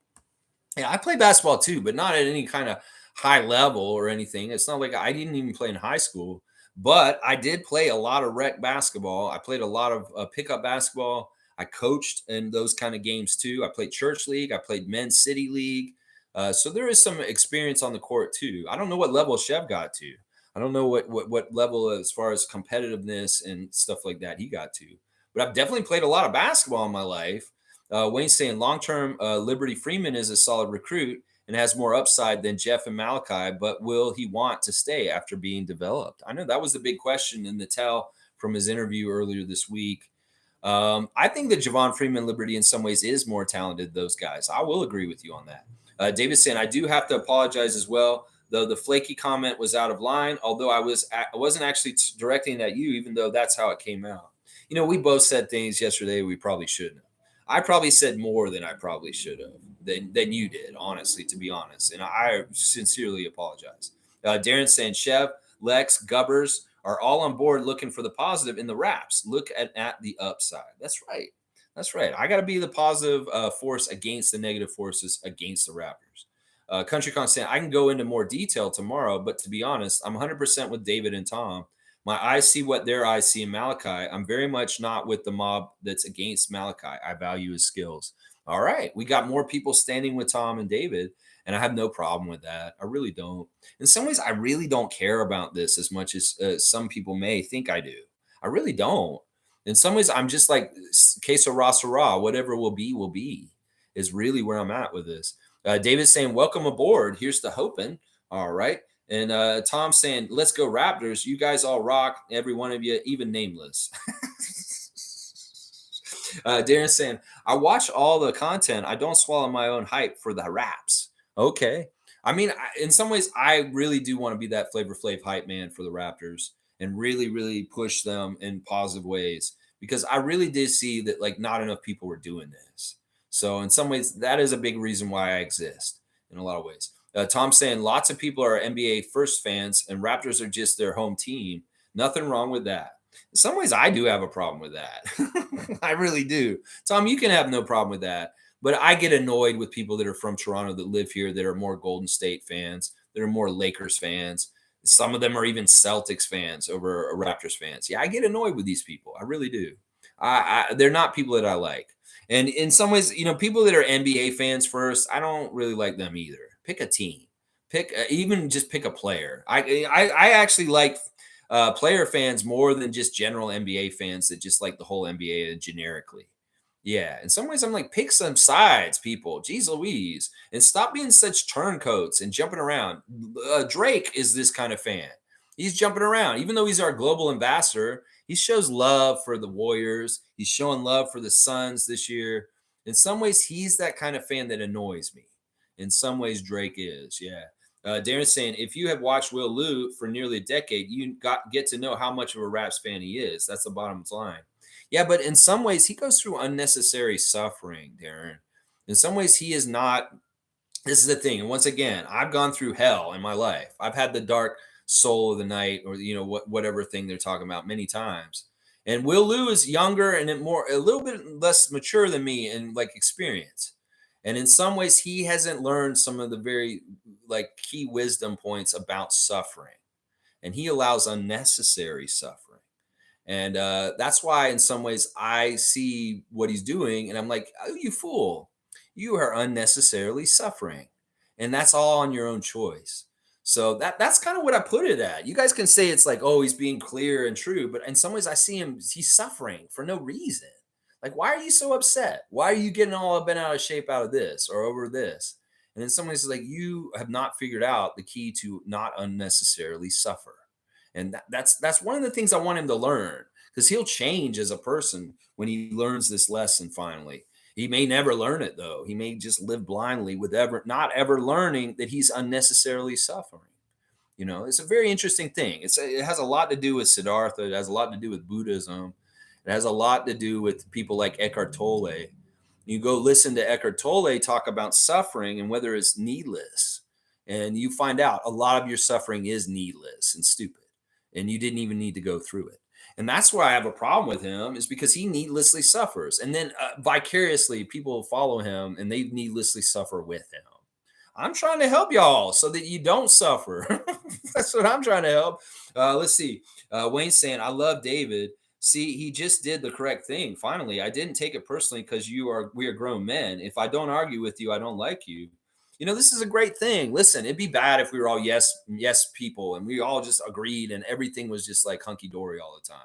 We would not get anywhere. We would not have any kind of difference of opinion or any kind of like getting to innovation from difference of opinion, and that's part of it right there. Yeah, talk to you freaks later, I guess, off to work. All right, Darren, hold it down in the MB for us, brother. And I'm so glad to see you return to the chat more regularly, man. Tom saying, "Bahaha, Wayne, let's get ready to dribble." And Darren saying, "Have a great one, Lex and the Freakers." You go, Darren. Bam, bam, bam, bam, bam, bam, bam, bam. Yeah, and Top saying, "I want to see Javon getting run with the starters, but especially off the bench, because we have no other ball handling slashers there that can break someone off the dribble except for Dowtin, and he's not a lock." At Lex, with no picks, no, we can't afford another Flynn wasted season. Every roster spot has to be used for either development or impact players. Malachi at this point is none of those categories. Well, let's see if Darko can get something out of him. We got a chance still. There's still a chance here. We're going to have to see. We got to try it, I guess. All right. I'll agree with Top mostly on his categories or what he's saying here as far as his comments. Infamous is saying, "Salute, freaks. I'm going to offer a different opinion, Flynn. Has anyone considered that dude is to the muscle gain? It's going to take a while to adjust and realign his shot." That's a good point. We talked about this before, that when guys add muscle, they have to readjust their shot and find their shot again because the new muscle changes their power. And this could make sense in this situation, but still, fuck that. All these guys are lifting weights this summer, and these other guys are hitting shots, and they came back with bigger muscles too. So, all right, we can use this as kind of an excuse to help him. But, Precious, Scottie, Gary, they all have bigger muscles this year too. Fiercely saying, "The one and only David." Yeah, you got to hear him on the stream today, y'all. That was pretty fun. Mischief saying, "Malachi needs to call for picks and cuts and pick and rolls, or else he'll be gone." Mischief. Tom Duke saying, "Sweet, David on the phone." That's right. Get David on the horn. Yeah. Country Kong saying, Holy crap. All right, no more comments, y'all. I got to finish this up. Raptor Freak family, I love it. Paul B saying, remember when Flynn scored 22 and Sam Decker had his legendary fourth quarter and had 18? Yeah, that was a preseason game. That wasn't in a regular season game. David saying, nah, I muted my computer. Okay, good. No echo. Wayne saying, that's not a call in, that's a call out. That's right. I called out from here. That's true. Most saying, I heard David well. W stream, Lex, keep at it always. Good times, go Raptors. Monique is like that kid going to bed before Christmas morning. She is very much in that mode right now. I can tell she is giddy and she is smiling and she's just happy days. Happy days. Most saying NBA is back, baby, for another season. And Randy Urban made his appearance on NBA TV Canada. There you go. Welcome back, Randy Urban. Wayne saying, I've never learned anything from watching Will Lou. I've been watching and listening to sports commentary a long time, and those guys are not smart. They were against the Jakob trade. Dumbest. Yeah. Okay. I really do feel like that's a good place to find out how smart somebody is. Get their opinion on Jakob. That's a really good test right there. Yeah. Alvin's saying, David's saying, Alvin. Okay. The top saying at Country Kong, I missed your response, but Lex took the words out of my mouth. A traditional point guard values getting others their best shot. And if that's not available, he'll look for his. Yeah. With the game on the line, Malachi came out of a timeout and jacked up a shot without running the offense. That's not a traditional point guard. That sounds like Fred last year. With Fred gone and in Darko's new system, we need ball movers. Completely agreeing with Top. We've been lining up a lot this week. We may not have at times this summer, but we are this week. That's for sure. Let's see. And Country Kong's saying, okay, that's fair. So I guess we're pegging Flynn as a shooting guard. That's fine, but modern NBA offenses require point guards to be scoring threats in order to collapse the defense and make plays. No more Eric Snows. Yeah, this is a true counterpoint by Country Kong. In some ways, it's like you got to be able to do that stuff, but also realize, like, even though I'm doing this stuff, I have to revert.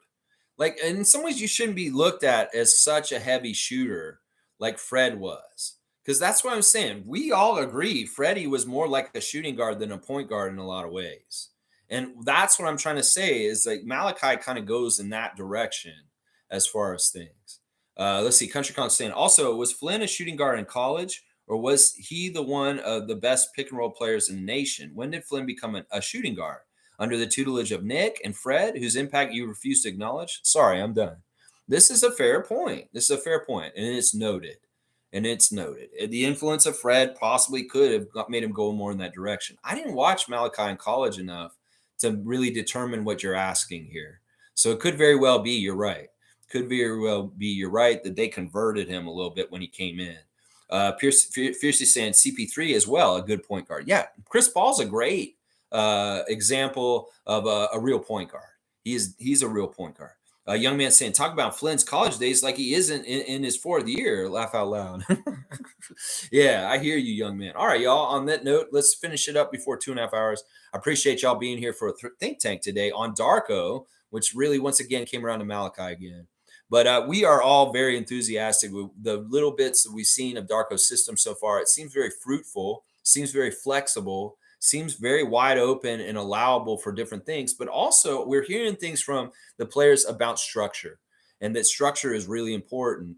And hearing quotes like this on the OVO practice monitor, like everything matters, like Pat Delaney put that up there on the screen, because that matters. Everything matters. Every little footstep, every little thing you do with your hand, every way you shoot, every decision, everything you do to prepare, everything matters. And in some ways, getting more structured and more integral with like, this is specifically what I want you to do, Scott, when you're in this situation, instead of leaving it wide open and saying, you're creative, you do free jazz and art and just paint the canvas how you want.